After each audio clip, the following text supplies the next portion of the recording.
আসসালামু আলাইকুম সবাইকে। আশা করি মহান আল্লাহর অশেষ রহমতে সকলে অনেক ভালো আছো এবং সুস্থ আছো। তো আজকে আমরা শুরু করতে যাচ্ছি এসএসসি ফিজিক্সের গতির অধ্যায়টা। আমি মোহাম্মদ ফেরদৌস সিদ্দিকী, এখন রাজশাহী বিশ্ববিদ্যালয়ে জুওলজিতে অধ্যয়নরত এবং এর আগে 2023 সালে এইচএসসি দিয়েছিলাম নটরডেম কলেজ থেকে। তাহলে আসো শুরু করা যাক। তো প্রথমতই আমাদের আলোচনা হচ্ছে প্রসঙ্গ কাঠামো নিয়ে। ফার্স্ট অফ অল হচ্ছে প্রসঙ্গ কাঠামোটা কি এই জিনিসটা হচ্ছে আমরা বুঝে আসতে চাই। তো যে দৃঢ় বস্তুর সাপেক্ষে কোনো বস্তুর অবস্থান সঠিকভাবে বর্ণনা করা যায় তাদের হচ্ছে প্রসঙ্গ কাঠামো বলা হয়। এখন ফার্স্ট অফ অল হচ্ছে তুমি যে কোনো একটা বস্তু নাও। ধরো যে তুমি হচ্ছে যাচ্ছ একটা গাড়িতে করে, তুমি যাচ্ছ তোমার বাসায় বা তোমার গ্রামের বাড়িতে, যে কোনো একটা জায়গায় যাচ্ছ। তো যাওয়ার সময় হচ্ছে তুমি বাইরে দেখতে পাচ্ছ গাছগুলা সব পিছিয়ে যাচ্ছে মনে হচ্ছে, তাই না? গাড়ি থেকে যখন আমরা একদম ডানে তাকাই বা বামে তাকাই, যখন দেখি যে গাড়িটা জোরে জোরে যাচ্ছে আর গাছগুলা হচ্ছে সব পিছে চলে আসতেছে, তখন কি মনে হয় না যে আমাদের গাড়িটা আসলে স্থির, গাছগুলাই পিছিয়ে যাচ্ছে? এরকম মনে হয় কিন্তু আমাদের। বাট অ্যাকচুয়ালি কিন্তু গাছগুলা স্থির, গাড়ি হচ্ছে আমাদের সামনে আগাচ্ছে।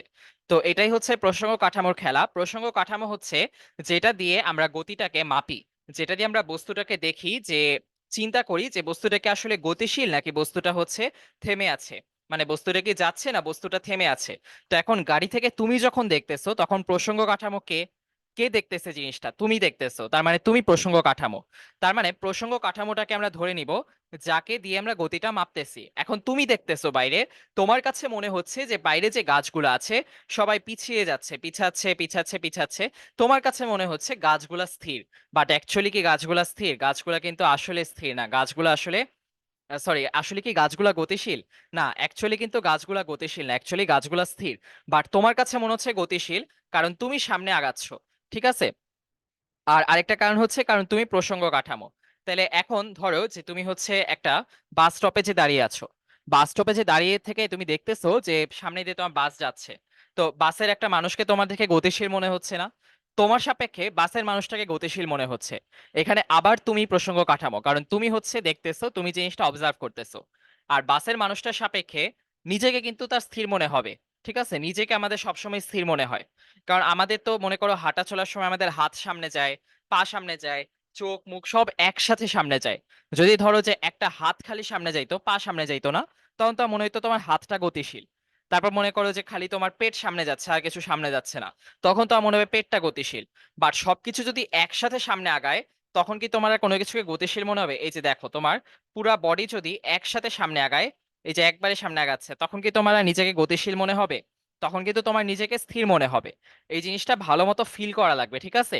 তো বাস থেকে যখন মানুষটা তোমাকে দেখবে তখন তার কিন্তু মনে হবে তুমি পিছায়া যাচ্ছ, বাসটা আগাচ্ছে তুমি পিছাচ্ছ, এরকম মনে হবে।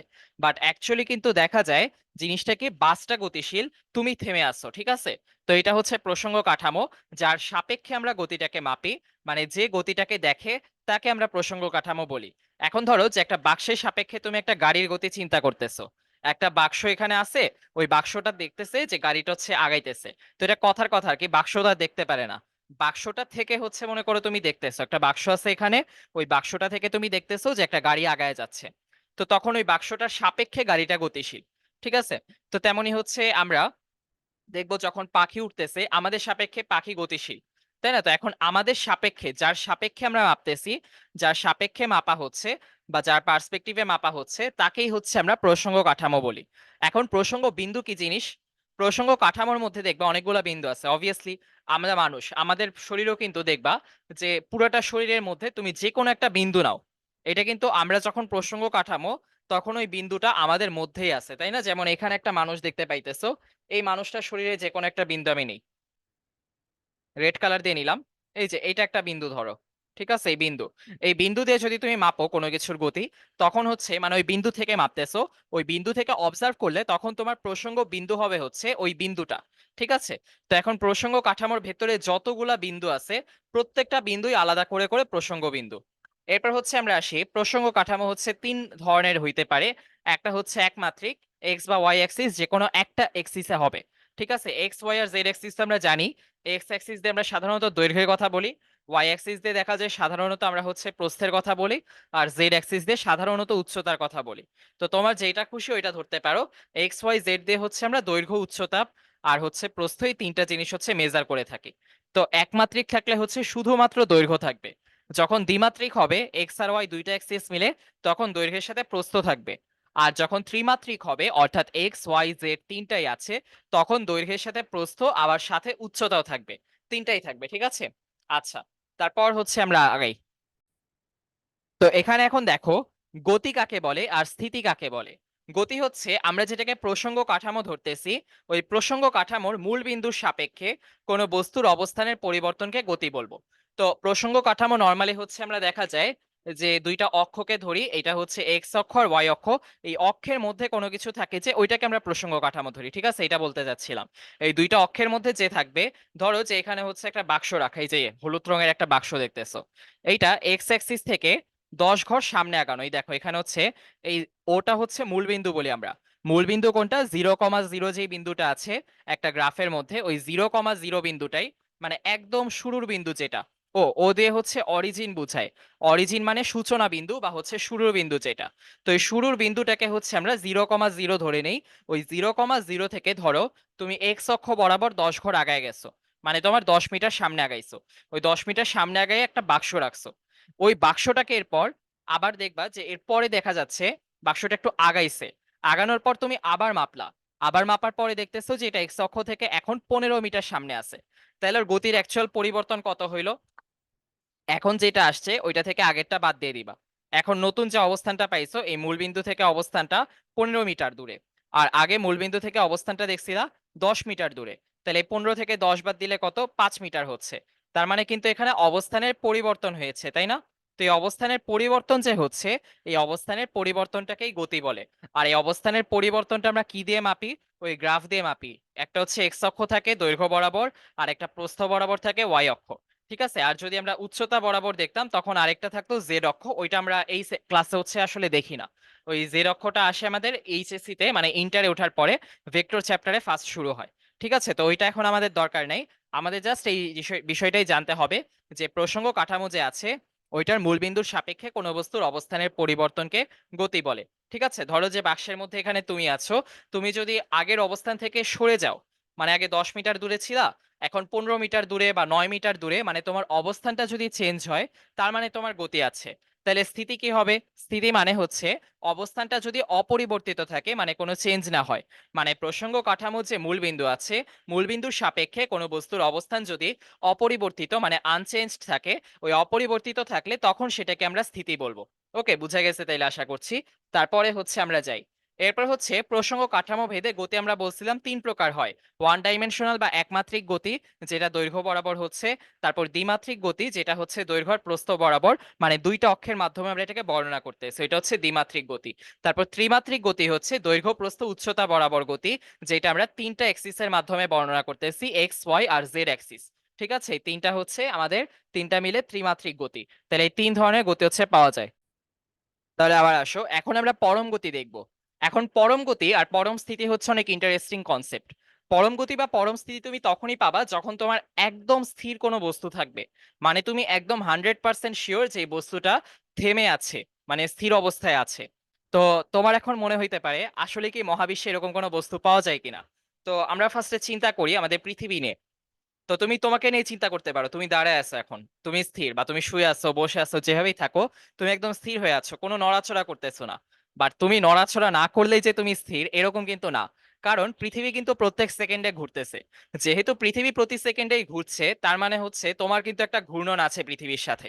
পৃথিবী ঘুরতেছে মানে পৃথিবীর সাথে তুমিও ঘুরতেছো। পৃথিবীর আবার নিজ অক্ষের উপর ঘূর্ণন আছে, তাই পৃথিবীও স্থির না। আবার পৃথিবী সূর্যকে কেন্দ্র করে ঘুরে দেখে আরো স্থির না। চাঁদ ওইভাবে ঘুরতেছে, চাঁদও স্থির না, মানে কোনো গ্রহ উপগ্রহ এগুলা কোনোটাই স্থির না। এখন তুমি ভাবতে পারো সূর্য তো তাইলে স্থির, কারণ সূর্য এক জায়গায় দাঁড়ায় আছে। বাট সূর্য কিন্তু এক জায়গায় দাঁড়ায় নাই, ও নিজের অক্ষের উপর ঘুরপাক খাচ্ছে। আবার তুমি ভাবতে পারো তাইলে সৌরজগৎ তো স্থির, কিন্তু সৌরজগৎ স্থির না। মহাবিশ্ব প্রতি সেকেন্ডে হচ্ছে দেখা যাচ্ছে প্রসারিত হচ্ছে, যেটা আমরা আগের অধ্যায়ে ওই হাবল টেলিস্কোপের মাধ্যমে দেখা গেছে, এটা বলে আসছিলাম। তাই না? তার মানে মহাবিশ্বে কেউই কিন্তু আসলে স্থির না, সবাই ছড়িয়ে যাচ্ছে। এই জন্য আমরা আসলে পরম গতি বা পরম স্থিতি বলে কিছুই পাচ্ছি না। এটা পাওয়া সম্ভব ছিল শুধুমাত্র কোনো একদমই স্থির, মানে পুরোপুরি স্থির এরকম কোনো প্রসঙ্গ কাঠামো পেলে। তো কোনো একটা স্থির প্রসঙ্গ কাঠামোর সাপেক্ষে তুমি যখন হিসাব করতা, তখন যদি দেখতা কেউ গতিশীল আছে, তখন এটাকে আমরা পরম গতি বলতে পারতাম। আর যদি তুমি একদম পুরোপুরি স্থির কোনো প্রসঙ্গ কাঠামোর সাপেক্ষে দেখতা যে কেউ স্থির হয়ে আছে, মানে কেউ নড়াচড়া করছে না, কারো গতি নাই, তো ওইরকম স্থির বস্তু যে থাকবে ওইটাকে তুমি তখন পরম স্থিতি বলতে পারতা। ঠিক আছে, এইটাই। আর আপেক্ষিক গতি কি? আমরা, তুমি লিটারালি বলতে পারো আমাদের চারপাশে যত ধরনের গতি তুমি দেখো, অবজার্ভ করো, সবগুলোই আপেক্ষিক গতি। আপেক্ষিক গতি হচ্ছে কোনো গতিশীল বস্তুর সাপেক্ষে অন্য গতিশীল বস্তুর গতিকে আপেক্ষিক গতি বলা হয়। তো এখন আসলে আমরা চারপাশে যত ধরনের গতি দেখি, ম্যাক্সিমামই কি, সবগুলাই হচ্ছে আপেক্ষিক গতি। ঠিক আছে, ম্যাক্সিমাম না, সবই আসলে আপেক্ষিক গতি। কারণ তুমি তো কোনো পরম গতি পাও নাই, পরম গতি নাই মানে আপেক্ষিক গতি। আপেক্ষিক গতি হচ্ছে যখন কেউ গতিশীল থাকে তার সাপেক্ষে আরেকজনের হিসাব করা। এখন তুমি দাঁড়ায় থেকেও যদি একটা বাসের গতি হিসাব করো, তুমি কিন্তু আসলে দাঁড়ায় নাই, কারণ পৃথিবী ঘুরতেছে, মানে তুমিও ঘুরতেছো। তার মানে তোমার সাপেক্ষে এই বাসের যে গতিটা আসবে সেটাও কিন্তু আসলে আপেক্ষিক গতিই হয়। বাট আমরা ফিজিক্সে যখন পড়ি তখন আসলে আমরা আমাদের হিসাবের সুবিধার্থে, যখন ধরো যে কেউ দাঁড়িয়ে থেকে অবজার্ভ করে, মনে করো তুমি দাঁড়ায় আছো, দাঁড়িয়ে হচ্ছে গতি অবজার্ভ করতেছো, একটা বাস এত গতিতে যাচ্ছে, তখন আমরা ধরে নেই যে তুমি আসলে দাঁড়িয়ে আছো। ঠিক আছে, ফিজিক্সে এরকম অনেক কিছু মাঝে মধ্যে ধরে নেওয়া লাগে। যেমন আমরা চ্যাপ্টার 3 যখন করব বল করার ক্ষেত্রে দেখবা যে প্রায় সময় আমরা ঘর্ষণ বাদ দিয়ে দিতেছি। মানে রাস্তায় গাড়ি চলার সময় রাস্তা থেকে যে বাধাটা আসে, ওই যে ঘষা খাই, যে ঘষা খাওয়ার জন্য দেখবা গতি কমে যায়। তো এই ঘষা খেয়ে যে গতি কমে যাচ্ছে ওইটা কিন্তু আমরা ঘর্ষণ বলতেছি। তো এই ঘর্ষণটা আমরা প্রায় হচ্ছে ইগনোর করে যাই। তারপর বাতাসের বাধা, এটাকে আমরা ইগনোর করে যাই। তো ফিজিক্সে যখন আমরা হচ্ছে এই তাত্ত্বিক পর্যায়ে থাকি, তাত্ত্বিক পর্যায়ে থাকার সময় অনেক কিছু আমাদেরকে ইগনোর করে যাইতে হয়, আমরা ধরি না ওগুলা। ঠিক আছে, তো এরকম ইগনোর করে যাওয়া লাগে অনেক কিছু। তো পরবর্তীতে আমরা আবার যখন হিসাব করি তখন এটা আবার ধরতে হয়। তো এখন ধরা লাগবে না। তাহলে ওইরকমই হচ্ছে আপেক্ষিক গতির কনসেপ্ট আমরা তাও একটু ভালো মতো দেখে যাই, যদিও এটা আসলে ইন্টারের পড়াশোনা। ঠিক আছে, তো এটা আমাদের এই অধ্যায়ে বলতে গেলে হালকা পাতলা লাগে। কয়েকটা এমসিকিউ আমি সলভ করাইছিলাম, এমসিকিউ সলভের লিংক আমি তোমাকে পরে দিয়ে দিব। ঠিক আছে, তো তোমার বোনের কাছে দিয়ে দিছি, ওইখান থেকে হচ্ছে দেখে নিতে পারবা। তো এখন জিনিসটা হচ্ছে এমসিকিউ সলভে আমি ওখানে করাইছি আপেক্ষিক গতিটা কিভাবে কাজ করে, এখানে আমি হালকা একটা একটা ইয়ে দিয়ে দিব, একটা ব্যাখ্যা দিয়ে দিব। তো এখন এখানে ফার্স্ট অফ অল হচ্ছে তোমার কাছে ধরো কোন একটা গাড়ি আছে। ঠিক আছে, আর তুমি হচ্ছে একটা হিউম্যান। হিউম্যান তো তুমি, তাই না? আচ্ছা, তো এখন গাড়িটা ধরো যে এরকম, এটা একটা গাড়ি, এবং এখানে তুমি হচ্ছে হিউম্যান, তুমি হচ্ছে দৌড়াইতেছো মনে করো। ঠিক আছে, যদিও দৌড়ানো হয় না, মনে পইলা যাইতেছো। আচ্ছা, যাই হোক, তো তুমি হচ্ছে সামনে আগাচ্ছ এইভাবে। তুমি কোথায় যাচ্ছ? তুমি সামনে যাচ্ছ, এবং এই গাড়িটা দেখা যাচ্ছে পিছাচ্ছে।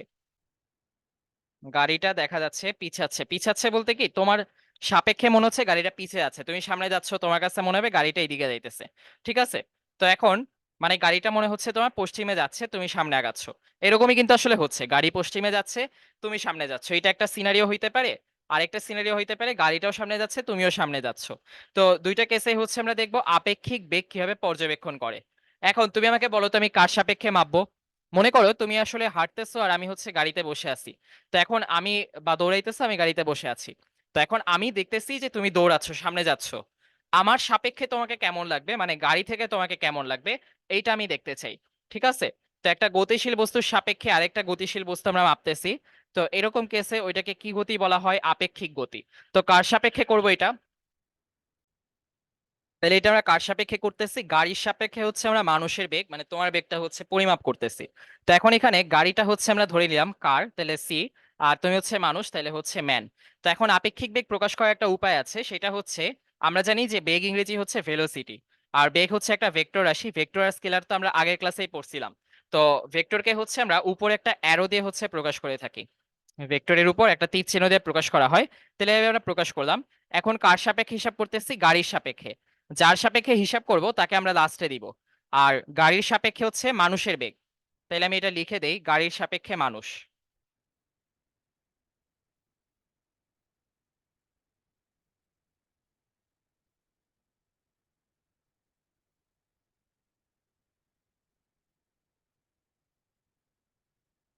তো গাড়ির সাপেক্ষে মানুষের বেগ, এখন যার সাপেক্ষে, এই যে যার সাপেক্ষে, গাড়ির সাপেক্ষে, ওইটা আমরা সবসময় কই রাখবো? লাস্টে রাখবো। তাহলে গাড়ির সাপেক্ষে যেটা, ওইটাকে হচ্ছে লাস্টে রাখবো। তো এখন এটা হচ্ছে কারের সাপেক্ষে ম্যান, তাহলে ম্যানটা ফার্স্টে থাকবে। আর এটাকে হচ্ছে আমরা প্রকাশ করব কিভাবে? এই প্রকাশ করাটা হচ্ছে, ধরো যে গাড়িটা এদিকে যাচ্ছে 5 মিটার পার সেকেন্ডে। কত মিটার? 5 মিটার পার সেকেন্ড বেগে। এবং মানুষটা সামনে আগাচ্ছে হইলো 1 মিটার পার সেকেন্ড বেগে। এরকম বেগে হচ্ছে আগাচ্ছে। তো এটা 5 মিটার পার সেকেন্ড বেগে যাচ্ছে, এটা 1 মিটার পার সেকেন্ড বেগে আগাচ্ছে। তো তখন হচ্ছে আমরা যে কাজটা করব সেটা হচ্ছে এখানে ফার্স্ট অফ অল হলো মানুষের বেগটা দিতে হবে, মানুষের বেগ। এবং এখানে উল্টা দিকে হচ্ছে গাড়ির বেগটা যাচ্ছে। গাড়ি থেকে কি মনে হবে? গাড়িতে কিন্তু তোমার মনে হবে, তুমি গাড়িতে আছো যখন, বা আমি গাড়িতে আছি, তুমি তো হাঁটতেছো বাইরে। তো আমি যখন গাড়িতে থাকবো আমার কাছে মনে হবে গাড়িটা কি, গাড়িটা স্থির। গাড়িটা স্থির থাকলে তো গাড়ির এখানে কোনো বেগ থাকা যাবে না, তাই না? আমার কাছে মনে হচ্ছে গাড়িটা স্থির, তাহলে কি আমি এই বেগটা এখানে দেখতে পাবো? না, আমার কাছে মনে হবে এই বেগটা তোমার কাছেই আছে। ঠিক আছে, গাড়ির ভিতরে যে আছে তার কাছে অলওয়েজ গাড়িকে স্থির মনে হবে। তাইলে গাড়ির ভেতরে যে আছে তার কাছে গাড়িকে স্থির মনে হবে। এটাও লিখে নাও।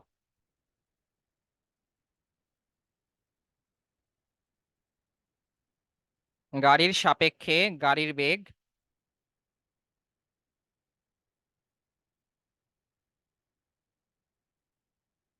0 মিটার পার সেকেন্ড। তো এখন গাড়ির সাপেক্ষে যেহেতু গাড়ির বেগটা 0 মিটার পার সেকেন্ড, মানে গাড়িতে কিন্তু মানুষের নিজেকে বা গাড়িটার নিজেকে হচ্ছে কি মনে হচ্ছে, বেগ জিরো মনে হচ্ছে। তাহলে এই 5 মিটার পার সেকেন্ড তো আমরা জিরো বানাইতে হবে। জিরো বানাইতে হলে কি করতে হবে? জিরো বানাইতে হলে আমার ধরে নিতে হবে যে ওর অপোজিটেও হচ্ছে একটা 5 মিটার পার সেকেন্ড বেগ আছে। তাহলে হচ্ছে অপোজিট আমাদের ধরে নিতে হবে আরেকটা এই সেম বেগ আছে 5 মিটার পার সেকেন্ড। ঠিক আছে, এইটা তখন আমরা হিসাব করব না। আমরা হিসাব করব হচ্ছে এই নতুন 5 মিটার পার সেকেন্ডটা দিয়ে। এই নতুন 5 মিটার পার সেকেন্ডের দিকটা দেখো, এই দিকটা হচ্ছে এই সামনে। আবার এই যে তুমি যে হাঁটতেছো এই 1 মিটার পার সেকেন্ড, এইটার দিকটাও দেখো সামনে। তাই না? দুইটার দিকে হচ্ছে কোথায় সামনে আগাচ্ছে। ঠিক আছে। আর এখন হচ্ছে দেখো আমি ডাইরেকশনটা কিন্তু উল্টা করে দিছি। এই যে বেগটাকে হচ্ছে অপোজিটে ছিল, এখন আমি সামনে আগায় দিছি। ঠিক আছে। আগে যখন উল্টা ছিল তখন হচ্ছে দেখো এইটার যে দিকটা, এটা সামনে আগাচ্ছে, গাড়িটা পিছে যাচ্ছে। বা এটা পূর্বে যাচ্ছে, এটা পশ্চিমে যাচ্ছে। এখন দেখো এটাও পূর্বে যাচ্ছে, মানে গাড়িটাও পূর্বে যাচ্ছে, তুমিও পূর্বে যাচ্ছ। তাহলে দুইটার দিক একই। যদি দুইটা বেগের দিক একই হয় তখন ওই দুইটাকে আমরা কি করে দেই? যোগ করে দেই। আর যখন দুইটা বেগের দিক অপোজিট হয়, দেখো এইটার এইটার দিক অপোজিট, তখন একটা থেকে আরেকটা বিয়োগ করে দেই। এবং একটা ডাইরেকশন আমরা হচ্ছে, তাহলে এখানে যখন আমাদের ডাইরেকশনটা এদিকে থাকবে, একটাকে আমরা পজিটিভ ধরবো আরেকটাকে নেগেটিভ ধরবো। তাহলে আমরা ধরে নিলাম যে পূর্ব দিকের ডাইরেকশনটা পজিটিভ। ধরে নিলাম যে পূর্ব দিকের ডাইরেকশনটা হচ্ছে পজিটিভ, তার মানে হচ্ছে এটা প্লাস। আর আমরা ধরে নিলাম যে পশ্চিম দিকেরটা হচ্ছে নেগেটিভ, তুমি একটা ধরলেই হয়। তুমি যদি ধরতে পূর্ব দিকে নেগেটিভ পশ্চিম দিকে পজিটিভ তাইলেও হইতো। তোমার জাস্ট এটা আলাদা করে মেনশন করে দিতে হবে যে তুমি একটাকে পজিটিভ আর একটাকে নেগেটিভ ধরছো। তাহলে আমি এটাকে নেগেটিভ ধরে নিছি। তাহলে এই সাইডটা হচ্ছে নেগেটিভ ছিল। এখন তুমি কিন্তু একটা কাজ করছো, তুমি জানো যে যার সাপেক্ষে হচ্ছে আমরা বেগটা হিসাব করি, আমরা এই মাত্র বললাম ওর দিকটা হচ্ছে উল্টায় দিতে হয়। কিসের দিক? বেগের দিক। কারণ আমরা ধরে নিচ্ছি যে ওর বেগ জিরো, তাই না? ওর কাছে মনে হচ্ছে ওর বেগ জিরো। তার মানে হচ্ছে ওর বেগটা ও আর মনে হবে না যে ও সামনে আগাচ্ছে। ওর কাছে কি মনে হবে? ওর কাছে মনে হবে যে সবকিছু পিছে যাচ্ছে। তাইলে ওর এই যে তুমি যখন গাড়ি দিয়ে যাও সামনে আগাচ্ছ, তোমার কাছে কি মনে হয় গাড়ি সামনে আগাচ্ছে? না, তোমার কাছে মনে হয় গাছগুলা পিছাচ্ছে। তাই বেগটাকে আমরা কই হিসাব করব? পিছে হিসাব করব। এটাই ছোটবেলার এক্সাম্পলটা দিয়ে মাথায় রাখবা। গাড়ির সামনে আগাইলে তোমার মনে হয় গাছ পিছে যাচ্ছে। তাই হচ্ছে আমরা বেগটাকে কই হিসাব করি? পিছে হিসাব করি। এটাই হচ্ছে আপেক্ষিক বেগের বেসিক। তো এই আপেক্ষিক বেগে আমরা দিকটাকে হচ্ছে উল্টে দিই। তো এখন দিকটা যখন উল্টে দিলা তাহলে এটা পূর্ব থেকে পশ্চিম হয়ে গেল। তাহলে পশ্চিম দিকে আমরা বেগটা কি ধরছিলাম, নেগেটিভ না পজিটিভ? পজিটিভ ধরছিলাম। তাই এটা হচ্ছে আবার প্লাস হয়ে যাবে, আগেরটা কিন্তু নেগেটিভ ছিল যে পিছে যাচ্ছিল যখন। তো এই আপেক্ষিক বেগে ডাইরেকশনটা উল্টাই দিলাম দেখে ওই নেগেটিভটা কি হয়ে গেল, পজিটিভ হয়ে গেল। তাহলে এখন এটা ক্যালকুলেশন কিন্তু আবার এইভাবে হয় যে ভিএমসি হচ্ছে ভিএম মাইনাস ভিসি। এখন তুমি চিন্তা করো তো, ভিএম হচ্ছে ম্যানের বেগ। ম্যানের বেগ কোনটা ছিল? ওয়ান। এই তো ওয়ান থাকলো। আর মাইনাস ভিসি, ভিসি কি? ভিসি হচ্ছে এই যে এইটা, এই উল্টানোটা কিন্তু ভিসি না। উল্টানোটা কি ভিসি? উল্টানোটা হচ্ছে চেঞ্জ হওয়া। ঠিক আছে, পিছে যেটা আপেক্ষিক বেগ মনে হচ্ছে ওই জিনিসটা, ঠিক আছে, মানে গাড়ির যেটা মনে হইতেছে যত বেগে হচ্ছে গাছটা পিছাইতেছে ওই বেগটা হইলো এইটা। তো এখন হচ্ছে ওর নিজের বেগটাই হইলো উল্টায় দিছি আমরা, কিন্তু ওর বেগ তো এটা ছিল। ওর বেগের আগে একটা মাইনাস বসবে না? কারণ আমরা পশ্চিম দিকে মাইনাস ধরছিলাম। হ্যাঁ, অবভিয়াসলি ওর বেগের আগে একটা মাইনাস বসবে। আর এই মাইনাস কিন্তু সূত্রের মাইনাস। এটা সূত্রের মাইনাস, এই ভিসি মাইনাসটা আলাদা। তাহলে এটা হচ্ছে -5 বসতেছে। তাহলে 1 - -5, তাহলে হচ্ছে 6 মিটার পার সেকেন্ড। তাহলে ওর কাছে মনে হবে ফাইনালি এই দুইটা মিলে, এইটা এবং এইটা, এই দুইটা একসাথে মিলে মনে হবে যে সব গাছ পিছাচ্ছে কত বেগে, বা তুমি আগাচ্ছ কত বেগে মনে হবে আমার গাড়ি থেকে। আমার গাড়ি থেকে তোমাকে দেখে মনে হবে যে তুমি হচ্ছে প্রথমে তো 1 মিটার পার সেকেন্ড বেগে যাচ্ছি তাই ওইটার সাথে আবার মনে হবে যে আমি যেই 5 মিটার পার সেকেন্ড বেগে আগাচ্ছি ওইটাও মনে হবে যে পিছে চলে গেছে। কারণ আমার তো নিজেকে স্থির মনে হচ্ছে, তাহলে সামনের বেগটা কাজ করবে না। আমার মনে হবে ওই বেগে গাছগুলা পিছাচ্ছে, মানে সবকিছু পিছায় যাচ্ছে তোমাকে সহ। তাহলে সবকিছু তখন কি মনে হবে, পিছন দিকে যাচ্ছে। তাহলে এই যে পিছে যে 5 মিটার পার সেকেন্ড বেগটা যাচ্ছে, এইটার সাথে 1 মিটার পার সেকেন্ড বেগটা অ্যাড করে দিবা। অ্যাড করে দিলেই 6 মিটার পার সেকেন্ড বেগে পাওয়া যায়। তাহলে আমি তোমাকে দুই ভাবে বুঝাইলাম। একটা হচ্ছে ওই যে বেসিক কনসেপ্ট দিয়ে আমরা গাছ পিছাইতে দেখি যে ওইটা দিয়ে, আর একটা হচ্ছে সূত্র দিয়ে। তো আজান দিচ্ছে, আজানের পর আবার কন্টিনিউ করি। আর আরেকটা জিনিস আমি জাস্ট লিখে দেখাই। গাড়ির সাপেক্ষে যখন আমরা মানুষের বেগ করব, হিসাব করব, তখন আমাদের আসলে কি কি বদলাইতে হবে। ফার্স্ট অফ অল হচ্ছে বেগটার দিক উল্টে দিতে হবে।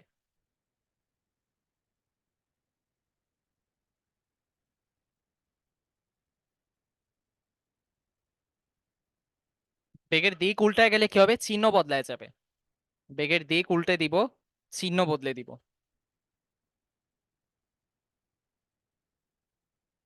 চিহ্ন বদলায় দিছো, এরপর দুইটা যোগ করে দিবা।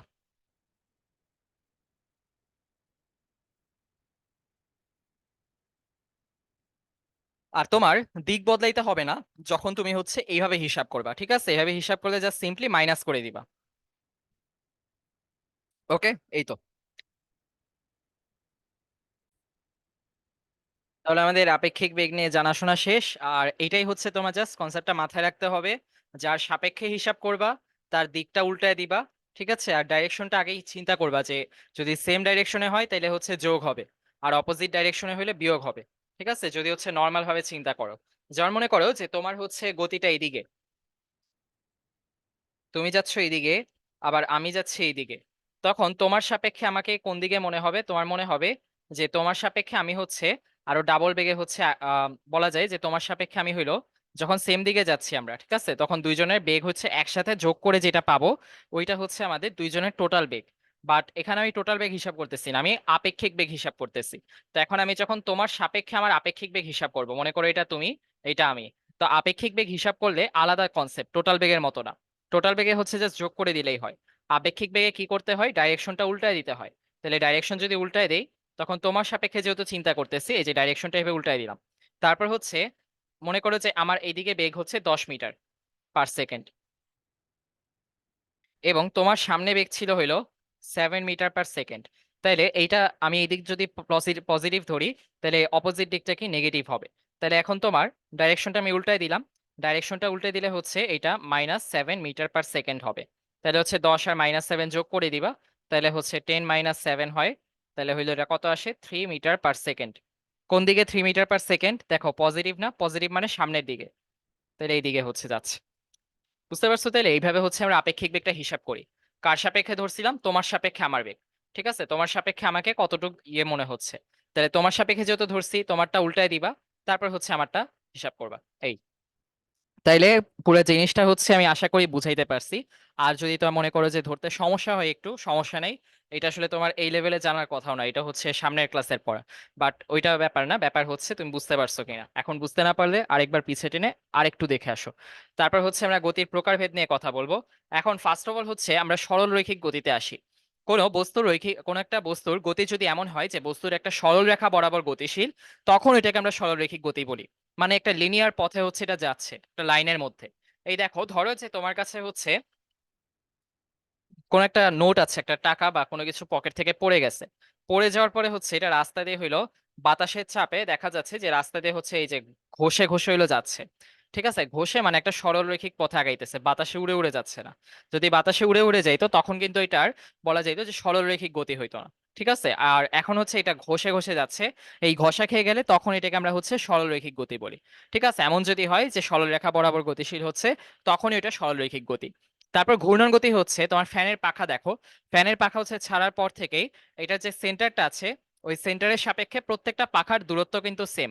মানে একটা বৃত্তের মধ্যে দেখবা যে কেন্দ্র যেটা আছে, কেন্দ্র থেকে ব্যাসার্ধের প্রত্যেকটা ব্যাসার্ধ যদি চিন্তা করো, প্রত্যেকটা ব্যাসার্ধ কিন্তু সমান। মানে কেন্দ্র থেকে পরিধির প্রতিটা বিন্দু হচ্ছে সমান দূরত্বে আছে। কেন্দ্র থেকে পরিধির প্রত্যেকটা বিন্দু সমান দূরত্বে আছে, এটাই তো বৃত্ত। ঘূর্ণন গতিও হচ্ছে ওই বৃত্তাকার পথের যে গতিটা, ওই গতিটাকে হচ্ছে ঘূর্ণন গতি বলা হয়। তো তুমি যদি একটা ফ্যানের গতি চিন্তা করো, ঘড়ির কাঁটার গতি চিন্তা করো, তখন বুঝতে পারবে যে ঘূর্ণন গতির আসলে এগুলাই হচ্ছে উদাহরণ। তো ঘড়ির কাঁটার গতি হচ্ছে ওই ঘড়ির কাঁটার মধ্যেও দেখবা যে ঘড়ির শেপটা কিরকম থাকে, সার্কুলার।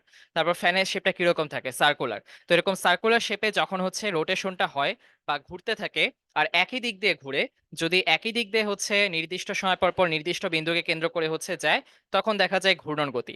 এখন আমি কিন্তু এখানে একটা ভুল করছি। ভুলটা কি? ভুলটা হচ্ছে আমি বলছি যে নির্দিষ্ট সময় পর পর। ঘূর্ণন গতিটা কিন্তু নির্দিষ্ট সময় পর পর হতে হবে যে, এরকম কোনো শর্ত নাই।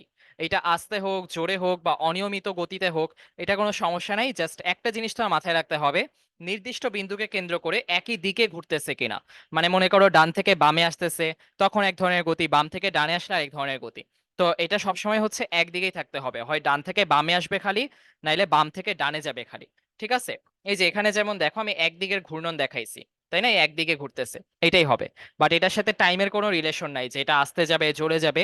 যেভাবেই যাক, একই দিকে গেলেই ঘূর্ণন গতি। তারপর চলন গতি হচ্ছে, তুমি চিন্তা করো তোমার যে বিড়ালটা আছে, ওই বিড়ালটা যদি সামনে যায় বা বিড়ালটা যদি পিছে যায়, ওর কিন্তু হাতও পিছে যাবে, পাও পিছে যাবে, লেজও পিছে যাবে, সব একসাথে পিছে যাবে। মানে ওর পুরো চলনটা দেখা যায় যে ওর শরীরে যতগুলা বিন্দু আছে বা যতগুলা কণা আছে, সবগুলা অ্যাট আ সেম টাইম, ঠিক আছে, at the same time, same মোমেন্টে একই দিকে যাচ্ছে। সামনে গেলে পুরো শরীরটা সামনে যাচ্ছে, পিছে গেলে পুরো শরীরটা পিছে যাচ্ছে। তো এই ধরনের গতিকে হচ্ছে আমরা চলন গতি বলি, যে একসাথে সবগুলা কণা হচ্ছে চলতেছে। ঠিক আছে? এটাই কোন গতি? এটাই হচ্ছে চলন গতি। তারপর পর্যায়বৃত্ত গতি। পর্যায়বৃত্ত গতি হচ্ছে দেখা যায় যে কোনো গতিশীল বস্তু যদি নির্দিষ্ট সময় পর পর নির্দিষ্ট বিন্দু দিয়ে একই দিকে একইভাবে অতিক্রম করে, তবে তাকে পর্যায়বৃত্ত গতি বলে। তো পুরো জিনিসটা কিন্তু আসলে অনেকটা ঘূর্ণন গতির মতো। জাস্ট হচ্ছে নির্দিষ্ট বিন্দুকে কেন্দ্র করে যাচ্ছে না, নির্দিষ্ট বিন্দু দিয়ে যাচ্ছে। ঠিক আছে? কেন্দ্র করে এক জিনিস, মানে সেন্টারে থাকবে ওই বিন্দুটা, আর দিয়ে যাচ্ছে মানে পথের মধ্যে ওই বিন্দুটা পড়বে। তো ধরো যে পথটা হচ্ছে এরকম, আমি আরেকটা এক্সট্রা পেজ নেই। এরকম একটা আঁকা বাঁকা পথ আছে তোমার কাছে, ঠিক আছে? এরকম একটা আঁকা বাঁকা পথে হচ্ছে তোমার যাত্রা শুরু হয়েছিল। যাত্রাটা এভাবে একই দিক দিয়ে যাচ্ছে এবং একইভাবে গিয়ে হচ্ছে আবার ওই সেম বিন্দুতে ফিরে আসতেছে। তো প্রত্যেকবার ঘুরে ফিরে দেখো ওই একই বিন্দুতে কিন্তু এটা ব্যাক করতেছে। ধরো এই যে এ বিন্দুটা যে আছে, এই এ বিন্দুতে বারবার ব্যাক করছে। তো পুরাটা পথ যেতে হচ্ছে তোমার সময় লাগতেছে 10 মিনিট। 10 মিনিট পর পর তুমি একইভাবে ঘুরে একই পথ দিয়ে যাচ্ছ, একই পথ দিয়ে গিয়ে একই বিন্দুকে অতিক্রম করে আবার একই দিক দিয়ে হচ্ছে যাত্রা শুরু করতেছো। তো প্রত্যেকবার হচ্ছে হবে যদি তুমি একটা নির্দিষ্ট সময় পর একটা নির্দিষ্ট বিন্দু দিয়ে, এই যে এই বিন্দুটা দিয়ে যাচ্ছে যেরকম, একটা নির্দিষ্ট বিন্দু দিয়ে যাও এবং দেখা যায় যে একটা নির্দিষ্ট পথই তুমি অনুসরণ করো, তখন হচ্ছে এটা তোমার পর্যায়বৃত্ত গতি হবে। তো পর্যায়বৃত্ত গতিটা হচ্ছে এরকম। আর এটা যে সবসময় ভাবে ঘুরে আসতে হবে এরকম কিন্তু নট নেসেসারি। এটা হচ্ছে তোমার একটা পিস্টনের গতিও হতে পারে, যে এই পিস্টনটা হচ্ছে আমরা চাপ অধ্যায়ে দেখব। তো একটা সিলিন্ডার বা হচ্ছে গাড়ির ইঞ্জিনের মধ্যে হচ্ছে তুমি দেখবা যে এটা কাজ করে। তো এটা হচ্ছে এরকম পাম্পের মতো অনেকটা। তো পাম্পটা কিরকম কাজ করতেছে, এই যে প্রথমে হচ্ছে দেখা যায় যেটা সম্প্রসারিত হয়, তারপর সংকুচিত হয়, সম্প্রসারিত হয়, সংকুচিত হয়, স্প্রিং যেরকম কাজ করে। তো স্প্রিং এর মতো হচ্ছে ফাংশন করে। এই যে একইভাবে এই যে সম্প্রসারিত হবে এতটুকু পর্যন্ত হইলো, তারপর হচ্ছে দেখা যায় এখানে গেল, তারপর আবার সম্প্রসারিত হইলো, এই যে আবার একই জায়গা পর্যন্ত গেল, আবার সম্প্রসারিত সংকুচিত হইলো। ঠিক আছে? তো এখন এই যে সম্প্রসারণ সংকোচন, এইটার টাইমটা ঠিক মতো মেনটেন করবে। মনে করো যে সামনে আগাইছে, যে মানে সম্প্রসারণ হয়েছে, ওইটার জন্য 1 সেকেন্ড নিছে, তারপর সংকোচনে 1 সেকেন্ড নিছে। এইভাবে করে যদি যায় তখন হচ্ছে ওইটা আমাদের পর্যাবৃত্ত গতির ফাংশনটা হচ্ছে মেনটেন করতেছে। তো এই পর্যাবৃত্ত গতিরই একটা বিশেষ ধরনের গতি হচ্ছে স্পন্দন গতি। তো স্পন্দন গতির একটা বিশেষ ফাংশন হচ্ছে, এটা দেখা যায় যে গতিশীল থাকে যখন, তখন তার গতিকালের অর্ধেক সময় হচ্ছে একটা নির্দিষ্ট দিকে, আর বাকি অর্ধেক সময় তার অপোজিট ডাইরেকশনে বা তার বিপরীত দিকে গতিশীল থাকে। তো এখন ধরো যে তোমার কাছে হচ্ছে একটা পেন্ডুলাম আছে। পেন্ডুলাম বা দেখবা যে এরকম পেন্ডুলাম দিয়ে যে ঘড়ি বানায়, ওই ঘড়িগুলো হচ্ছে দেখা যায় যে এইভাবে ঘড়িটার এখানে হচ্ছে দেখবা যে একটা বৃত্তাকার শেপ আছে। এই শেপটা হচ্ছে অর্ধেক সময় দেখা যায় যে এদিকে গেল, আর অর্ধেক সময় এদিকে গেল, দোলক বলে যেটাকে। ঠিক আছে? এই দোলকটা হচ্ছে ওই সরল দোলকও বলি আমরা এটাকে। এই সরল দোলকটা হচ্ছে দেখা যায় আরেকটা নাম আছে এটার, সেকেন্ড দোলক। সেকেন্ড দোলক দেখা যায় যে 2 সেকেন্ডে হচ্ছে পুরা কাজটা হয়। 1 সেকেন্ড হচ্ছে সামনে যায়, 1 সেকেন্ড পিছে আসে। তো এইভাবে করে এই দোলকটার একবার গিয়ে আবার ফিরে আসতে যে সময় লাগে, ওইটাকে আমরা বলি পর্যায়কাল। তাহলে সেকেন্ড দোলকের পর্যায়কাল কত? 2 সেকেন্ড। ঠিক আছে? তো এখন এই যে সেকেন্ড দোলক যেটা আছে, দেখা যাচ্ছে যে ও কিন্তু তার গতিকালটা যে আছে, মানে তার পর্যায়কাল যেটা, এই পর্যায়কালটার অর্ধেক সময় মানে গিয়ে ফিরে আসতে যে সময়টা লাগে এটাই কিন্তু গতিকাল, মানে পর্যায়কাল। তো এই পর্যায়কালের অর্ধেক সময় মানে সামনে যাইতে, এই যে সামনে যাচ্ছে যে, এই সামনে যাওয়ার জন্য 1 সেকেন্ড ব্যয় করতেছে, আবার পিছে আসার জন্য 1 সেকেন্ড লাগতেছে, এই একই পজিশনে কিন্তু ফিরতেছে। তো তার মানে হচ্ছে তার যে গতিকালটা আছে বা পর্যায়কাল, তার অর্ধেক সময় সামনে আগাচ্ছে আর অর্ধেক সময় হচ্ছে পিছে আসতেছে। তো এটাই হচ্ছে আমাদের আসলে ওই স্পন্দন গতির কথা। তো এটা হচ্ছে তোমার পিস্টনের ক্ষেত্রেও কাজ করতে পারে, অর্ধেক সময় সম্প্রসারিত হচ্ছে, অর্ধেক সময় সংকুচিত হচ্ছে। তো এভাবে করে হচ্ছে আমরা দেখি যে স্পন্দন গতিটা হচ্ছে কাজ করে থাকে। ঠিক আছে, তো স্পন্দন গতির সবচেয়ে কমন উদাহরণ হচ্ছে পেন্ডুলাম। আর এটা নিয়ে আমাদের পুরো একটা চ্যাপ্টারই আছে ইন্টারমিডিয়েটে, ওই ফিজিক্স ফার্স্ট পেপারের চ্যাপ্টার 8 পর্যায়বৃত্ত গতি। ঠিক আছে, পর্যায়বৃত্ত গতি নিয়ে হচ্ছে পুরো আলোচনা ওইখানে। যাই হোক, তো এটার পরে হচ্ছে আমরা তারপর হচ্ছে রাশি। তো এখন রাশি হচ্ছে দেখবা যে স্কেলার ভেক্টর, এই দুই ধরনের রাশি হইতে পারে। স্কেলার রাশি কোনগুলা, আচ্ছা আগে বলি রাশি কি। তুমি যদি বলো যে আনন্দ, বেদনা, দুঃখ, কষ্ট, এগুলা কিন্তু রাশি না। এগুলা কি? এগুলা আসলে রাশি না। কারণ কি রাশি না কেন? কারণ হচ্ছে এগুলাকে আমরা পরিমাপ করতে পারি না। তুমি কি বলতে পারবে আমার 1 কেজি হাসি আছে, বা 2 কেজি আনন্দ আছে, 3 কেজি কান্না আছে? এগুলো আসলে গানে কবিতায় দেখা যায়, বাট এগুলা বাস্তবে আসলে পরিমাপ করা যায় না। ঠিক আছে, বাস্তবে এগুলা কি করা যায় না, মাপা যায় না। এই জন্য ওগুলা রাশি না। রাশি হচ্ছে যেগুলা তুমি মাপতে পারবা। তো এই রাশি হচ্ছে দুই ধরনের। যেটার হচ্ছে মান আছে ওটাকে আমরা স্কেলার রাশি বলি। আবার যেটার মান আর দিক দুইটাই আছে ওইটা ভেক্টর রাশি। স্কেলার রাশিগুলোর কোনো দিক থাকে না, ওইটা শুধু মান থাকে। তো স্কেলার রাশি কি কি? দূরত্ব, দ্রুতি, তাপমাত্রা, শক্তি, ঘনত্ব, চাপ, কাজ, ক্ষমতা, ভর, সময়, দৈর্ঘ্য, এগুলার কিন্তু কোনো ডাইরেকশন নাই। যেটা আমরা ফার্স্টের চ্যাপ্টারে বলে আসছি যে এগুলোর কোনো দিক নাই। তাপমাত্রা কেন দিক নাই এটা আমরা বলছি। তারপর হচ্ছে আমরা আরো এক্সট্রা বলছি হচ্ছে ওই বিদ্যুৎ প্রবাহ যেটা আছে, ঠিক আছে, ওই কারেন্টের যে ফ্লো, কারেন্টের কেন দিক নেই এটা আমরা বলছিলাম। তারপর হচ্ছে ভেক্টর রাশি, ভরবেগ ভেক্টর রাশি। কিন্তু ভর কিন্তু ভেক্টর না। তুমি কি বলতে পারবা তোমার ভরটা হচ্ছে পৃথিবীর নিচে 50 কেজি? এটা কিন্তু বলতে পারবা না। তুমি বলতে পারবা তোমার ওজন হচ্ছে পৃথিবীর নিচে কাজ করতেছে। কারণ আমরা জানি যে অভিকর্ষ ত্বরণটা পৃথিবীর নিচ দিকে কাজ করে। এই জন্য আমরা বলতে পারি যে আমাদের ওজন যেটা আছে, এই ওজনটা হচ্ছে নিচে কাজ করতেছে। ঠিক আছে, আবার বল, যেটা বলও হচ্ছে ভেক্টর রাশি। তো এগুলো হচ্ছে একটু মাথায় রাখতে হবে, কারণ এগুলো হচ্ছে আমাদের দেখা যায় যে এমসিকিউতে বেশি আসে। আর আরেকটা জিনিস হচ্ছে মাথায় রাখবা, এটা হচ্ছে কৌণিক ভরবেগ আর পৃষ্ঠটান। এই দুইটা জিনিসও ভেক্টর রাশি। এই দুইটা হচ্ছে এইচএসসির কনসেপ্ট। কৌণিক ভরবেগ নিয়ে শিখবা হচ্ছে নিউটনিয়ান মেকানিক্স পড়ার সময়, ফিজিক্স ফার্স্ট পেপারে 4 নাম্বার অধ্যায়। তারপর পৃষ্ঠটান নিয়ে পড়বা হচ্ছে চ্যাপ্টার 7 পড়ার সময়। সান্দ্রতার যে পার্ট আছে ওই সান্দ্রতার পার্টে হচ্ছে পৃষ্ঠটান পড়ায়। আর এটা থেকে মেডিকেলে অনেক বিখ্যাত একটা এমসিকিউ আসে, এটা অনেকবার আসছে। এটা হচ্ছে বৃষ্টির ফোঁটা কেন গোলাকার হয়, ওই গোলাকার হওয়ার কারণটা হচ্ছে পৃষ্ঠটান। ঠিক আছে, বা সারফেস টেনশন বলা হয় যেটাকে। তো এটার মেকানিজম বা এটার বিস্তারিত যে কারণ টারণ আছে এগুলো হচ্ছে আমরা সামনে গিয়ে পড়বো, এখন এগুলো আমাদের লাগবে না। তারপর ত্বরণ, মন্দন, বল, ওজন, প্রাবল্য, বেগ, এগুলো সব হচ্ছে ভেক্টর রাশি। তো আমরা সামনে আগাই। এরপর হচ্ছে সরণ। তো সরণ কি? সরণ হচ্ছে দেখবা যে নির্দিষ্ট দিকে বস্তুর পারিপার্শ্বিকের সাপেক্ষে যে অবস্থানের পরিবর্তন, এটাকে সরণ বলা হয়। তো এখন বস্তুর পারিপার্শ্বিকের সাপেক্ষে অবস্থানের পরিবর্তন বলতে আমরা আসলে কি বুঝাচ্ছি?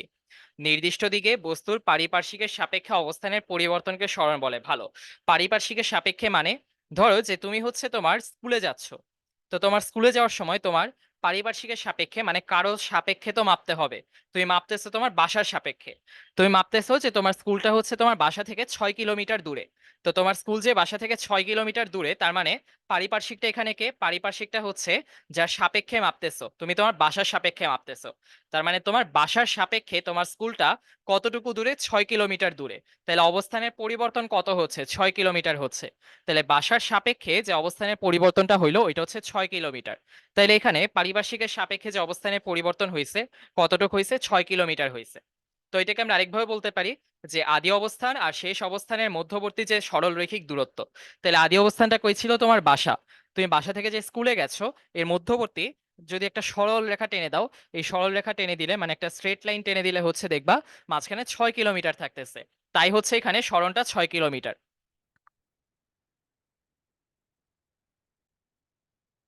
তো তাহলে এটা হচ্ছে আমাদের সরণের কনসেপ্ট গেল। আদি অবস্থান আর শেষ অবস্থানের মাঝখানে যে সরল রৈখিক দূরত্ব, স্ট্রেট লিনিয়ার যে পথটা আছে, লিনিয়ার পথের মধ্যে যে ডিস্টেন্সটা ওইটা। ঠিক আছে, যদি আমরা আঁকা বাঁকা পথে চিন্তা করি তাহলে কিন্তু হবে না, আমাদের চিন্তা করতে হবে একদম স্ট্রেট যে দূরত্বটা আছে, স্ট্রেট ডিস্টেন্সটা। আর যদি আমরা দ্রুতির কথা বলি, দ্রুতি কি? দ্রুতি হচ্ছে দেখবা সময়ের সাথে কোনো বস্তুর অবস্থানের পরিবর্তনের হার, যেটা এটাকে দ্রুতি বলা হয়। তো এখন এটা যদি নির্দিষ্ট দিক থাকে তখন এটাকে আমরা বেগ বলবো। যদি আমরা বলি যে পূর্ব দিকে দ্রুতির পরিবর্তন মানে অবস্থানের পরিবর্তন এত হচ্ছে, তখন হচ্ছে এটা বেগ হবে।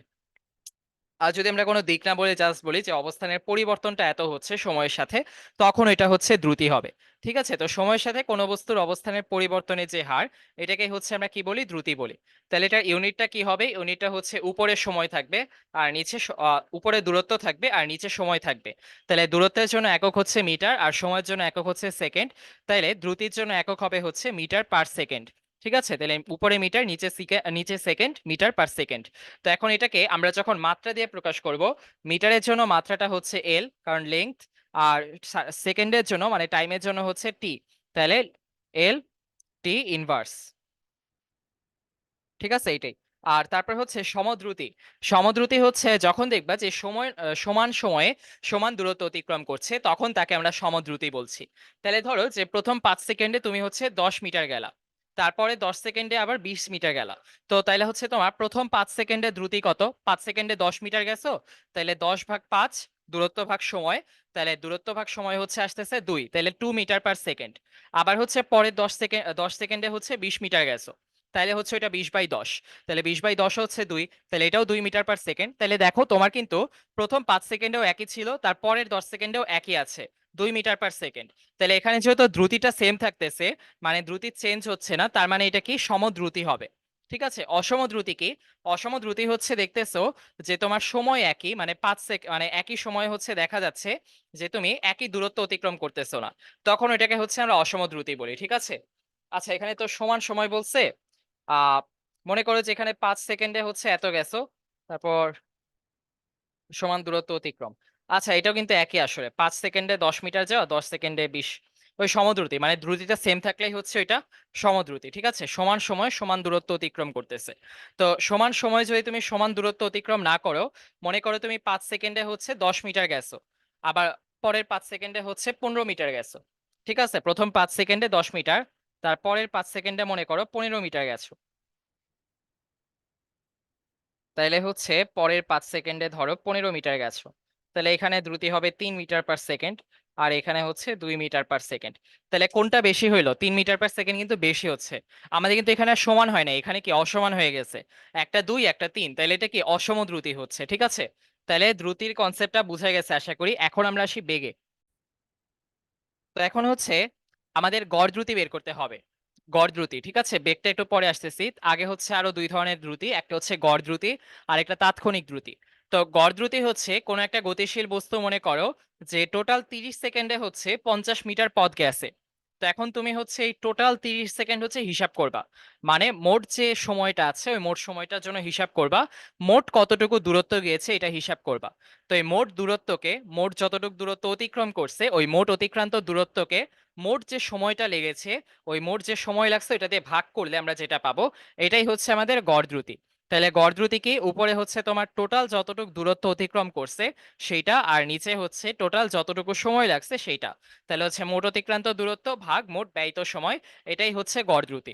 ঠিক আছে, অনেকেই ভাবতে পারে যে গড় দ্রুতি হয়তো আমরা যে দ্রুতিটা আছে ওই দ্রুতিটা হচ্ছে প্রথম 5 সেকেন্ডে এত দ্রুতি, তারপরের 5 সেকেন্ডে এত দ্রুতি, আমরা দ্রুতি যোগ করে সময় দিয়ে ভাগ করে দিব, বা দ্রুতি যোগ করে হচ্ছে 2 দিয়ে ভাগ করে দিব। তো ওইভাবে কিন্তু আসলে আমাদের করা যায় না, ওইভাবে করার সিস্টেমটা নাই। তোমার দ্রুতি যোগ করে হচ্ছে ভাগ করে দিবা যে, ওইভাবে আমরা দেখবা যে কোনো প্রশ্ন আসলে আসে না।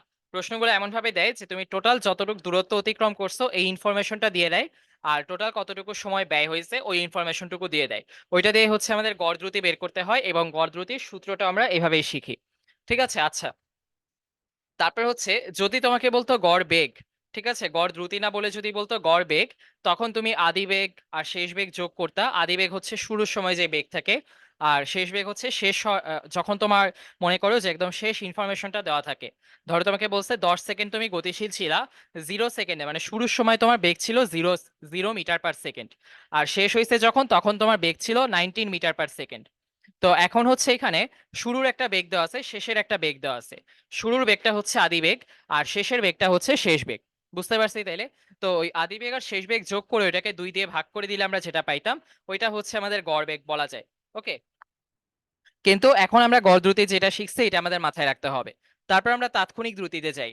সময়ের ব্যবধানটা যখন, মানে তোমার টাইমের যে ডিউরেশনটা, এই টাইমের ডিউরেশনটা প্রায় 0 সেকেন্ডের কাছাকাছি হইতে হবে, মানে একদম শূন্যের কাছাকাছি। তো এটা হচ্ছে মনে করো যে তুমি অনেক ছোট একটা সময়ের জন্য হচ্ছে হিসাবটা করতেছো, তখন এটা হচ্ছে আমরা ওই সময়টার জন্য যতটুকু দূরত্ব গেছে ওইটাকে আমরা তাৎক্ষণিক দ্রুতি বলবো। যেমন মনে করো যে 4 সেকেন্ড, 4 নাম্বার সেকেন্ড যেটা, এই 4 নাম্বার সেকেন্ড কিন্তু অনেক ছোট একটা সময়। ঠিক আছে, তুমি মনে করো টোটাল 5 মিনিটের একটা হিসাব নিছো, যে আমি 5 মিনিটে 500 মিটার পথ অতিক্রম করছি। বাট তোমার চাইছে হচ্ছে তুমি 1 মিনিট 9 নাম্বার সেকেন্ড, 1 মিনিট পার হয়ে গেছে, তারপরে আরো 9 সেকেন্ড গেছে, তারপরে যে সেকেন্ডটা ওই 9 নাম্বার সেকেন্ড, যে ওই 9 নাম্বার সেকেন্ডে তুমি কতটুকু পথ অতিক্রম করছো, জাস্ট ওই 1 সেকেন্ডের জন্য যখন তুমি বের করবা, ওইটা হচ্ছে তাৎক্ষণিক দ্রুতি। জাস্ট একটা সেকেন্ড, একটা মুহূর্তের জন্য তুমি হচ্ছে দ্রুতিটা বের করতেছো, ওইটা মেজার করে, যে ওই মেজার করার পরে যেটা আমরা পাই ওই দ্রুতিটাই হচ্ছে তাৎক্ষণিক দ্রুতি, যেটাকে ইংরেজিতে বলা হয় ইনস্ট্যান্টেনিয়াস স্পিড। ঠিক আছে, তো ইনস্ট্যান্টেনিয়াস স্পিডটাই হচ্ছে তাৎক্ষণিক দ্রুতি। এটা আমাদের তাৎক্ষণিক দ্রুতির কনসেপ্টটা গেল। আর তাৎক্ষণিক দ্রুতিকে আমরা এইভাবে লিখি যে del T tends to zero. এই যে এই সাইনটা হচ্ছে টেন্স টু বোঝায়, মানে হচ্ছে শূন্যের কাছ, মানে এটাতে হচ্ছে বোঝায় একদম কাছাকাছি। যদি টেন্স টু জিরো দেওয়া হয় তখন বোঝায় হচ্ছে শূন্যের একদম কাছাকাছি, মানে সময়ের পার্থক্যটা শূন্যের একদম কাছাকাছি হলে তখন আমরা এই সাইনটা ইউজ করি। ঠিক আছে, আচ্ছা তাইলে এরপরে হচ্ছে আমরা যাই, এটা আমাদের তাৎক্ষণিক দ্রুতির কনসেপ্ট গেল। এটার পর বেগ। বেগ হচ্ছে সময়ের সাথে কোনো বস্তুর যে সরণের হার, সময়ের সাথে কোনো বস্তুর সরণের হারকে হচ্ছে কি বলা হয়, সময়ের সাথে কোনো বস্তুর সরণের হারকে হচ্ছে বেগ বলা হয়। ঠিক আছে, আচ্ছা তো এখন এখান থেকে আমি যদি বেগের সূত্রটা দেখি, বেগের সূত্রটা কেমন হবে, এটা হচ্ছে সরণ বাই সময়।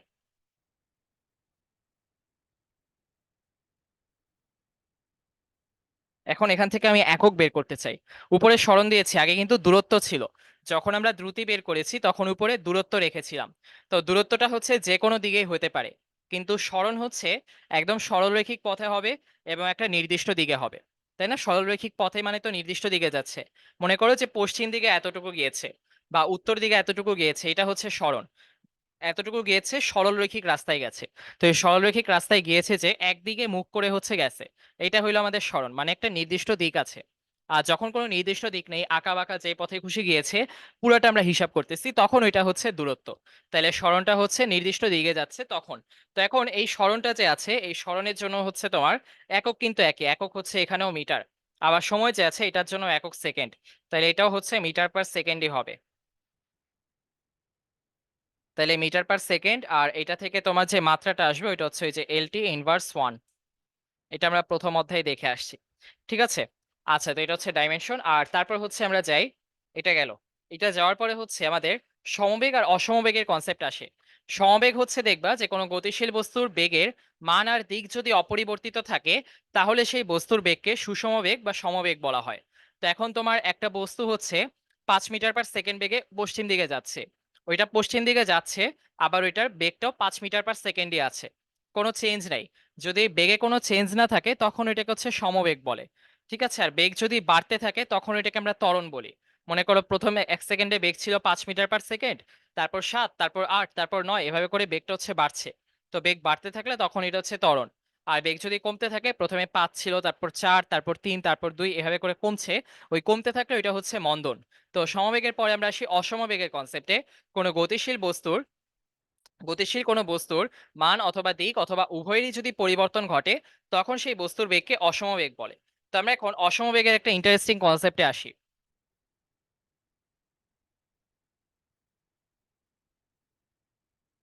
ধরো তোমার কাছে বৃত্তাকার একটা পথ আছে, বৃত্তাকার একটা পথের কথা আমরা চিন্তা করতেছি এখন। তো এই বৃত্তাকার পথটাই হচ্ছে তুমি ঘুরতেছো, ঠিক আছে, বা একটা ফ্যানের গতি চিন্তা করো। এই বৃত্তাকার পথ হচ্ছে কিভাবে যাচ্ছে, ওর বেগ সবসময় কিন্তু, ওর বেগের যে মানটা, এই বেগের মান হচ্ছে সবসময় 5 মিটার পার সেকেন্ড আছে। তাহলে এখানেও হচ্ছে 5 মিটার পার সেকেন্ড, এবং এই জিনিসটা হচ্ছে এখানেও 5 মিটার পার সেকেন্ড, আবার এখানে যখন আসবে তখনও 5 মিটার পার সেকেন্ড। তাহলে ওর কি আসলে বেগ বদলাইছে? প্রথম দেখায় কিন্তু তোমার মনে হয় যে ওর আসলে বেগ বদলায় নাই। বাট একটা বৃত্তাকার পথে আমরা বেগটার দিক কোন দিকে হিসাব করি, একটা বৃত্তাকার পথে, এটা অলওয়েজ মাথায় রাখবা, বৃত্তাকার পথে বেগের মানটা হচ্ছে, বেগের মানটা হচ্ছে সেম। মানে 5 মিটার পার সেকেন্ড মনে করে এখানে আছে, তুমি দেখতেছো আবার আমি এই জায়গাতেও 5 মিটার পার সেকেন্ড দিছি, তার মানে আমি কিন্তু বলেই দিছি যে বৃত্তাকার পথটায় বেগের মানটা সেম। বাট বৃত্তাকার পথে তুমি যখন দিকের কথা মাথায় রাখবা, ওইটাই হচ্ছে আমি মাথায় রাখতে বলতেছি। দিকের কথাটা যখন আসবে, দিকের কথা চিন্তা করলে সবসময় মনে রাখবা বৃত্তাকার পথে দিক হচ্ছে বৃত্তের স্পর্শক বরাবর। বৃত্তের স্পর্শক কি জিনিস?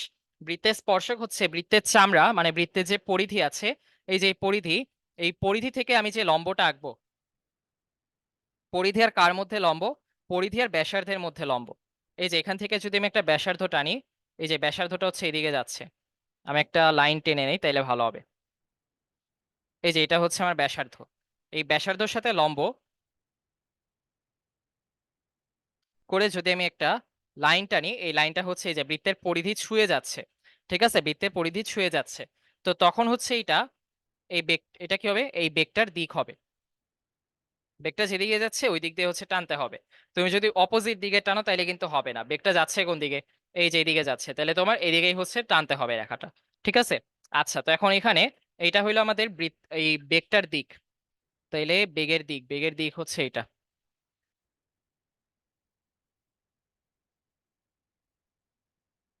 এটা কোন বিন্দুতে? এই যে এই বিন্দুতে আমি গ্রিন লাইন করে দিলাম যেটাকে, এই এ বিন্দুতে, ঠিক আছে, বা ইয়েলো লাইন দিই, গ্রিনটা খারাপ লাগতেছে, হলুদ দেই, এ পয়েন্টে। এখন আমি তোমাকে বললাম যে এইটার একটা পয়েন্ট, এটা হচ্ছে সি পয়েন্ট ধরো। এই সি পয়েন্টে হচ্ছে বের করো স্পর্শকটা কোন দিকে হবে। তাহলে তখন তোমার হচ্ছে এখানে আবার পরিধিটা টানতে হবে, সরি ব্যাসার্ধটা আঁকতে হবে। এই ব্যাসার্ধটা আঁকলে এখন ব্যাসার্ধটা হচ্ছে, ব্যাসার্ধর সাথে তুমি 90 ডিগ্রি কোণ করে একটা স্পর্শক আঁকবা। ব্যাসার্ধর সাথে কত ডিগ্রি কোণ করে? 90 ডিগ্রি কোণ করে। তাহলে 90 ডিগ্রি কোণ করলে দেখবা এরকম আসতেছে। ঠিক আছে, আমি কালারটা চেঞ্জ করে দিই। এই যেভাবে আসলো, এটা হচ্ছে 90 ডিগ্রি ধরো। ঠিক আছে, এক্স্যাক্টলি 90 ডিগ্রি হয়তো হয় নাই, বাট ধরে নাও, ধরতে তো আর সমস্যা নাই। তো এখন এখানে মনে করো যে 90 ডিগ্রি আছে, 90 ডিগ্রিতে হচ্ছে আমরা স্পর্শকটা আঁকবো অলওয়েজ, এটা মাথায় রাখতে হবে। তাহলে এখানে হচ্ছে এটা, এটা হচ্ছে কি বেগের দিক। এই পয়েন্টে মানে সি পয়েন্টে হচ্ছে বেগের দিক, ঠিক আছে। তাহলে বুঝতে পারলাম আমরা বৃত্তাকার পথে দিক কিন্তু আলাদা হয়, যে এটা এইদিকে, এটা এইদিকে, এখানে হচ্ছে দেখবা যে দিকটা আবার আলাদা। তো বুঝতে পারছো, তাহলে দিকটা কিন্তু এখানে অলওয়েজ চেঞ্জ হচ্ছে। এই জন্য বৃত্তাকার পথ যখন আমরা চিন্তা করি, বৃত্তাকার পথে কিন্তু বেগের মানটা সবসময় চেঞ্জ হয়। তাহলে বৃত্তাকার পথে কি সমবেগ পাবা না অসমবেগ? প্রত্যেকটা পয়েন্টে যদি 5 মিটার পার সেকেন্ড থাকে, তাও বৃত্তাকার পথে আমরা অসমবেগ পাবো, কারণ হচ্ছে দিকের চেঞ্জ হচ্ছে, ডাইরেকশনটা অলওয়েজ চেঞ্জ হচ্ছে। তারপর আমরা তাৎক্ষণিক বেগ, গড় বেগ আর মধ্যবেগের কনসেপ্টে আসি। তাৎক্ষণিক বেগটা কি? তাৎক্ষণিক বেগটা হচ্ছে সময়ের ব্যবধান যখন জিরোর একদম কাছাকাছি থাকে, শূন্যর একদম কাছাকাছি, শূন্যর একদম কাছাকাছি হলে সেই সময় বস্তুর যে সরণ ওইটাকে হচ্ছে তাৎক্ষণিক বেগ বলা হয়। ঠিক আছে, আমরা গড় দ্রুতির যে কনসেপ্টটা শিখছি, গড় বেগের কনসেপ্টটা কি সেম? গড় বেগের কনসেপ্টটা কিন্তু আলাদা। গড় দ্রুতিটা কি ছিল? টোটাল দূরত্ব আর টোটাল সময়, এই দুইটার অনুপাত। কিন্তু গড় বেগটা কি? গড় বেগটা হচ্ছে গতিশীল বস্তুর যে কোনো সময় যে সরণ, ওই সরণের হারকে হচ্ছে গড় বেগ বলে। মানে তোমার মনে করো যে গতিশীল একটা বস্তু আছে, ওইটা যে কোনো সময় মনে করো যে 5 সেকেন্ডের যে সরণ, এই সরণটা হয়েছে হচ্ছে 10 মিটার। তো কত কত সেকেন্ডে হয়েছে? 5 সেকেন্ডে। তাহলে এই 5 সেকেন্ড দিয়ে ভাগ করে দিবা, তাহলে হচ্ছে 10 ভাগ 5, এইটা হচ্ছে তাহলে কত আসে? 2 মিটার পার সেকেন্ড। এখানে কিন্তু মোট কতটুক দূরত্ব গেছে ডাজেন্ট ম্যাটার, তোমার সরণটা হচ্ছে এখানে ম্যাটার করে। তাহলে হচ্ছে এখানে দেখো যে সরণটা হচ্ছে মনে করো এইটা, আর তুমি যে দূরত্বে গেছো বা যে পথে হচ্ছে আঁকায় বাঁকায় গেছো এই যেভাবে, এটা কিন্তু সরলরৈখিক না দূরত্বটা। দূরত্বটা কি? দূরত্বটা আঁকা বাঁকা। এই যে এ পয়েন্ট থেকে শুরু হয়েছে, বি পয়েন্টে গিয়ে শেষ হয়েছে। তো এটা তোমার টোটাল সময় লাগছে 5 সেকেন্ড। তো এখন তুমি কিভাবে কিভাবে গেছো ওইটা ম্যাটার করে না, ম্যাটার করে সরলরৈখিক পথে এটা ডিস্টেন্সটা কতটুকু। ওইটা হচ্ছে 10 মিটার। ঠিক আছে, টোটালটা মনে করো যে 50 মিটার। তুমি 10 মিটারটা রেড কালার দিয়ে করে দিই, তাইলে হচ্ছে সুবিধা হবে তোমার। তো সরণটা হচ্ছে 10 মিটার, এটাই ম্যাটার করে গড়বেগের ক্ষেত্রে। গড়বেগের ক্ষেত্রে কতটুকু দূরত্ব তুমি গেছো ওইটা ম্যাটার করে না, ঠিক আছে। তো তুমি 50 মিটার যাও বা 500 মিটার, তোমার সরণ সবসময় 10 মিটারই থাকবে। ওকে, বুঝে গেছে তাইলে আশা করি। আর তাৎক্ষণিক বেগটা হচ্ছে ওই তাৎক্ষণিক দ্রুতির মতোই, সময়ের ব্যবধানটা মানে সময়ের যে পার্থক্যটাই ডিফারেন্সটা একদম জিরোর কাছাকাছি যখন থাকে, একদম শূন্যর কাছাকাছি থাকার সময় বস্তুর যে সরণ, ওই বস্তুর সরণটাকে হচ্ছে আমরা তাৎক্ষণিক বেগ বলি। তারপর মধ্যবেগ, মধ্যবেগ হচ্ছে কোন একটা গতিশীল বস্তু আছে, এই গতিশীল বস্তুর যে আদিবেগ, এই আদিবেগ আর শেষ বেগ তো বলছি, আদিবেগ আর শেষ বেগ যখন একই দিকে ক্রিয়া করে, তখন বেগদ্বয়ের যে গড়বেগ ওইটাকে হচ্ছে মধ্যবেগ বলা হয়। তো এখন মনে করো যে একটা বস্তু আছে যেটার আদিবেগটা হচ্ছে কাজ করতেছে পূর্ব দিকে, তো এখন এটার যে আদি বেগটা এটা পূর্ব দিকে কাজ করছে, এবং এটা যে বলতে পারো যে শেষ বেগটা, এই শেষ বেগটাও পূর্ব দিকে কাজ করছে। তাহলে আদি বেগটা আমরা ধরলাম 10 মিটার পার সেকেন্ড, এবং শেষ বেগটা আমরা ধরলাম 20 মিটার পার সেকেন্ড। তাহলে এখন এই ক্ষেত্রে এই বেগদ্বয়ের যে গড় মান, ওই গড় মানটাকে হচ্ছে আমরা মধ্যবেগ বলবো, গড় বেগটা। তাহলে গড় বেগটা কি 10 + 20 / 2। তাহলে এখানে 30 / 2, এই 30 / 2টা কত আসতেছে? 30 / 2টা হচ্ছে 15 মিটার পার সেকেন্ড আসছে। ওকে, গেল। তো এখন এটা হচ্ছে আমাদের মধ্যবেগ। মধ্যবেগের পরে আমরা আসি ত্বরণের কনসেপ্টে। ত্বরণটা কি? ত্বরণটা হচ্ছে দেখা যায় যে আমরা যখন সময়ের সাথে বস্তুর বেগের পরিবর্তনটা মেজার করব, ওই পরিবর্তনের যে হারটা আসবে ওই হারটাকে হচ্ছে ত্বরণ বলা হয়। হার মানে হচ্ছে অ্যাকচুয়ালি এই সময়ের সাথে যে পরিবর্তনটা হচ্ছে, চেঞ্জটা, ওইটাই বোঝায়। তো হার বলতে হচ্ছে তোমার 1 সেকেন্ডে, প্রতি সেকেন্ডে কতটুকু চেঞ্জ হচ্ছে ওইটা বোঝাচ্ছে। তার মানে হচ্ছে ধরো যে তোমার যদি 5 সেকেন্ডে বেগ হইলো 10 মিটার বাড়ে, 10 মিটার হচ্ছে দেখা যাচ্ছে 10 মিটার পার সেকেন্ড হচ্ছে তোমার 5 মিটার সেকেন্ডে হচ্ছে। তো এখন এখানে 1 সেকেন্ডে তাহলে কতটুকু বাড়তেছে? 10/5। ওকে, তো এখন 10/5 আর নিচেও হইলো সেকেন্ড থাকবে, তাহলে এটা হচ্ছে, আচ্ছা না সরি, নিচে সেকেন্ড থাকবে না। এটা হচ্ছে 10/5 কত হইলো? 2 মিটার পার সেকেন্ড। তাইলে এই যে প্রতি সেকেন্ডে বেগ বাড়তেছে হচ্ছে 2 মিটার পার সেকেন্ড। এই প্রতি সেকেন্ডে কতটুকু বেগ বাড়ে এটাই হচ্ছে ত্বরণ। তাহলে এই যে প্রতি সেকেন্ডে বেগ বৃদ্ধি, আর নিচে হচ্ছে এই যে সেকেন্ড, প্রতি সেকেন্ডটা নিচে থাকবে এখানে। এই যে প্রতি সেকেন্ডের জন্য নিচে 1 সেকেন্ড। তাহলে হচ্ছে এটা 2 মিটার পার সেকেন্ড স্কোয়ার, এটাই হচ্ছে আমাদের ত্বরণের কনসেপ্ট। তাহলে ঐকিক নিয়ম থেকে কিন্তু এগুলো আসে। তোমার জাস্ট মাথায় রাখতে হবে বস্তুর সাথে, এই যে সময়ের সাথে বস্তুর যে বেগের চেঞ্জ, এই বেগের পরিবর্তনের হারকে হচ্ছে ত্বরণ বলা হয়। তাহলে বেগের পরিবর্তনটা কি? বেগের পরিবর্তনটা হচ্ছে শেষ বেগ মাইনাস আদি বেগ, আর এই যে পরিবর্তনের হার, হার থাকা মানে হচ্ছে নিচের সময় দিয়ে ভাগ। এটাই হচ্ছে আমাদের ত্বরণ। এই একটা সূত্র কিন্তু আমাদের সারা জীবন কাজে লাগবে, বুঝতে পারছো? তো এটা মাথায় রাখবা। তো এই হচ্ছে, আর এটা যে ইয়েটা ইউনিটটা কি হবে? উপরে হচ্ছে বেগের পরিবর্তন, তাহলে বেগের পরিবর্তন হচ্ছে বেগের ইউনিটটাই হবে LT−1। ইউনিট বলতেছি, ডাইমেনশন চিন্তা করতেছে এখন। তো ডাইমেনশন হচ্ছে মাত্রা, এই মাত্রা নিচে সময়ের জন্য মাত্রা কি? টি। তাহলে এটা হচ্ছে LT−2। এইটা হচ্ছে ত্বরণের মাত্রা। আর ত্বরণের জন্য যে একক, এককটা হচ্ছে মিটার পার সেকেন্ড স্কোয়ার। ঠিক আছে?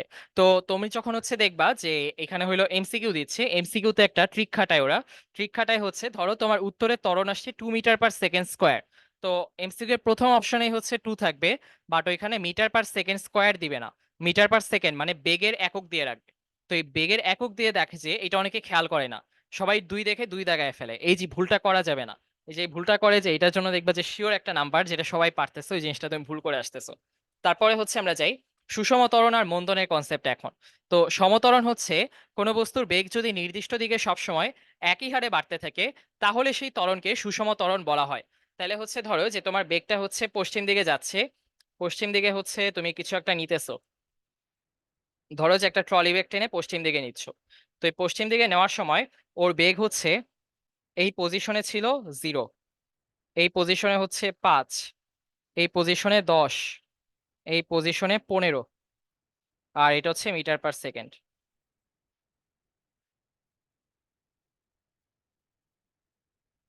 এটা হচ্ছে 1 সেকেন্ড, এটা হচ্ছে 1 সেকেন্ড, এটা হচ্ছে 1 সেকেন্ড, টোটাল 3 সেকেন্ডের হিসাব। তো এখন আমি যদি প্রথমেরটা হিসাব করি, দ্বিতীয়টা আর তৃতীয়টা, প্রত্যেকটা হিসাব করে আমি ত্বরণ বের করব। তাহলে প্রথমটার জন্য শেষ বেগ বিয়োগ আদি বেগ, তাহলে 5 - 0 / টাইম। তারপর শেষ বেগ বিয়োগ আদি বেগ 10 - 5 / 1। তারপর শেষ বেগ বিয়োগ আদি বেগ 15 - 10 / 1। শেষ বেগ বিয়োগ আদি বেগ ভাগ সময়। তো এখন প্রত্যেকটা থেকে হচ্ছে দেখো, প্রত্যেকটা থেকে আমার অ্যান্সার কত আসে? আমার অ্যান্সার আসে হচ্ছে 5 মিটার পার সেকেন্ড স্কোয়ার। দেখছো? তাইলে 5 মিটার পার সেকেন্ড স্কোয়ার আসলো। এটা হচ্ছে সমতল। তারপর হচ্ছে মন্দন। মন্দন হচ্ছে সময়ের সাথে সাথে টাইম টু টাইম দেখা যায় যে বস্তুর বেগ যে হ্রাস পাচ্ছে, বস্তুর বেগ কমার হারকে হচ্ছে মন্দন বলা হয়। তাহলে সময়ের সাথে সাথে বস্তুর বেগ যে হ্রাস পাচ্ছে, ওই হ্রাস পাওয়াটাকে মন্দন বলে। তাহলে আমি যদি একদম অপোজিট একটা সিনারিও চিন্তা করি, যে তুমি একটা ট্রলি ব্যাগ ঠেলতেছো, তোমার গায়ে তো শক্তি নাই, তুমি ঠেলতে গিয়ে বেগ কোথায় বাড়াবা তা না, কমাইতেছো আরো। ঠিক আছে? তো বেশি করে খাওয়া দাওয়া করতে হবে শক্তি নাই দেখে। তো এখন এখানে হচ্ছে দেখো, তুমি ফার্স্টে ঠেলা শুরু করছো, প্রথমে অনেক বেগ ছিল 20 মিটার পার সেকেন্ড, তারপরে হুট করে তোমার না আর পারি না ভাই, তারপর দেখলা 10 মিটার পার সেকেন্ডে হয়ে গেল, তারপর হচ্ছে 0 মিটার পার সেকেন্ড। তো এখন এটা এটা মনে করো 2 সেকেন্ডে, এই পরেরটাও 2 সেকেন্ডে হয়েছে। তাহলে তুমি প্রথমটা চিন্তা করো।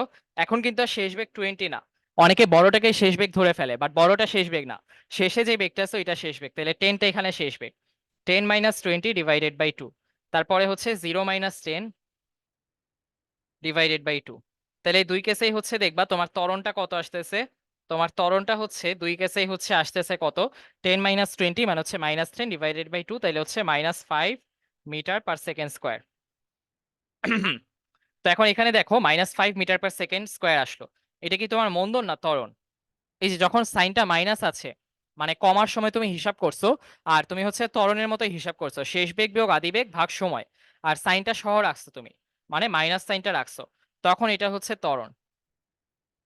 বাট যদি তুমি বলো যে মন্দন হয়েছে, মন্দন টার্মটা কিন্তু অলরেডি হচ্ছে মন্দ মানে নেগেটিভ, তাই না? তো নেগেটিভ টার্মের সাথে তোমার আলাদা করে নেগেটিভ সাইন ইউজ করতে হয় না, এই মাইনাসটা ইউজ করা লাগবে না। তো এই মাইনাসটা কিসের জন্য পাইছো? ত্বরণ। ত্বরণে মাইনাস পাওয়া মানে হচ্ছে এটা কমছে, ত্বরণটা কি নেগেটিভ হয়েছে, নেগেটিভলি ত্বরণ হয়ে গেছে। তো নেগেটিভলি ত্বরণ মানে হচ্ছে আসলে বেগ বাড়ার কথা, যে ওই জায়গায় কমে গেছে। তো এই কমাটাকেই তো আমরা মন্দন বলতেছি, একটা স্পেশাল টাইপের ত্বরণ মন্দন চিন্তা করতে পারো। এখানে হচ্ছে ত্বরণটা কি হয় আসলে বাড়ার জায়গায় কমে। তো এই কমে যেহেতু, তাই হচ্ছে তোমার কমাটাকে আলাদা করে মাইনাস দেওয়ার হিসাব করতে হবে না, কারণ তুমি মন্দনে বলেই দিচ্ছ যে এখানে বেগটা কমতেছে। তাই এটা হচ্ছে 5 মিটার/সেকেন্ড স্কোয়ার। ওকে, মন্দনের কনসেপ্টও তাইলে আমাদের গেল। এটার পরে হচ্ছে আমরা আসি গ্যালিলিওর পড়ন্ত বস্তুর সূত্র। তো পড়ন্ত বস্তুর সূত্রে হচ্ছে দেখা গেছে যে গ্যালিলিও আসলে এই পড়ন্ত বস্তুর সূত্রটা কি হয়, আমাদের পৃথিবীতে আমরা জানি যে আমাদেরকে হচ্ছে পৃথিবীর সেন্টারে যে গ্র্যাভিটেশন ফোর্সটা আছে, এই মাধ্যাকর্ষণ শক্তি হচ্ছে দেখা যায় আমাদেরকে টানে। এই টানার কারণে হচ্ছে আমরা পৃথিবীর সাথে আটকে থাকি, নাহলে তো আমাদের ছিটকে পড়ে যাওয়ার কথা। তো এখন এখানে হচ্ছে ছিটকে দেখা যেত, আমরা কেউ আকাশে চলে যেতাম, কেউ পিছলে পড়ে যেতাম পৃথিবী থেকে। এরকম হয় না কখনো, কারণ হচ্ছে আমাদের সব সময় এই সেন্টারে যে ফোর্সটা আছে, এই ফোর্সটা হচ্ছে আমাদের টানতে থাকে, গ্র্যাভিটেশনাল ফোর্স যেটা। তো এটার জন্য হচ্ছে আমরা দেখা যায় যে পৃথিবীতে আটকে আছি। তো এখন এখানে তুমি যখন একটা বস্তুকে ছেড়ে দিবা উপর থেকে, তখন দেখবা যে এই ফোর্সটার কারণে এটা নিচে পড়বে। তো নিচে যখন মুক্তভাবে এটা পড়ে, তখন এটা তিনটা সূত্র মেনে চলে, গ্যালিলিও যে তিনটা সূত্র দিয়েছিলেন। ঠিক আছে, 1589 সালে বিজ্ঞানী গ্যালিলিও হচ্ছে তিনটা সূত্র আবিষ্কার করেছেন। তো এখন গ্যালিলিও কিভাবে পরীক্ষা করছিলেন এটা নিয়ে একটা গল্প চালু আছে, যে গ্যালিলিও আসলে থাকতেন ইতালির পিসা নগরীতে। তো পিসার একটা হেলানো মিনার আছে, ওই পিসার হেলানো ভবন বা লিনিং টাওয়ার অফ পিসা বলা হয় এটাকে। তো এই লিনিং টাওয়ার অফ পিসাটা হচ্ছে একটা ওই অনেক অবাক করা বিষয়, কারণ এটা হচ্ছে পুরো একটা টাওয়ার হেলে আছে। ঠিক আছে, একদিকে হেলে আছে, এটা পড়েও যাচ্ছে না। তো ধারণা করা হয় যে গ্যালিলিও হচ্ছে পিসার সেই মিনারটা যে আছে এই টাওয়ারটার উপরে হচ্ছে উঠছিলেন। তো এই উপরে ওঠার পরে হচ্ছে এখান থেকে দুইটা বস্তু ছেড়ে দেন। আর ওই ছেড়ে দেওয়ার পরে হচ্ছে দেখান যে একটা ভারী বস্তু ছিল, একটা হালকা বস্তু ছিল। তো ছেড়ে দেওয়ার পর হচ্ছে উনি দেখান যে এটা পড়ার সময় এটা একসাথে পড়ছে, ভারী আর হালকার মধ্যে এটা কোনো কানেকশন নাই। তো তুমি যদি রিয়েল লাইফে পরীক্ষাটা করতে যাও, তুমি ধরো যে একটা তুলা নিছো, এক তুলা নিছো আর হচ্ছে একটা পাথর নিছো, তুমি ছাড়লে কিন্তু তুলাটা আগে পড়বে আর পাথরটা পরে পড়বে, তাই না? সরি, তুলাটা পরে পড়বে আর পাথরটা আগে পড়বে। তো কি বলতেছি, তো এখন এখানে একটা বিষয় আছে। আমি বলছিলাম যে ফিজিক্সে আমরা অনেক কিছু হচ্ছে বাদ দিয়ে চিন্তা করি, যেমন বাতাসের বাধাটা আমরা হচ্ছে বাদ দিয়ে হিসাব করি। ঠিক আছে, তারপর ঘর্ষণ বাদ দিয়ে হিসাব করি।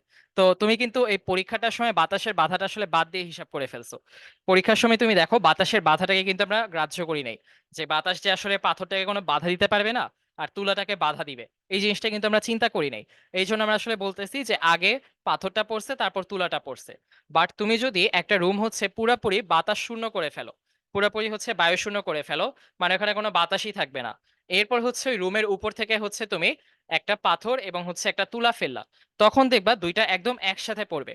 এটা নিয়ে ইউটিউবে হচ্ছে একটা ভিডিও আছে, তুমি ইউটিউবে সার্চ দিয়ে হচ্ছে দেখতে পারবা, যে ওই ফলিং বডিজ এক্সপেরিমেন্ট এভাবে লিখে সার্চ দিলেই হচ্ছে তুমি দেখবা যে এক্সপেরিমেন্টটা তুমি পেয়ে গেছো।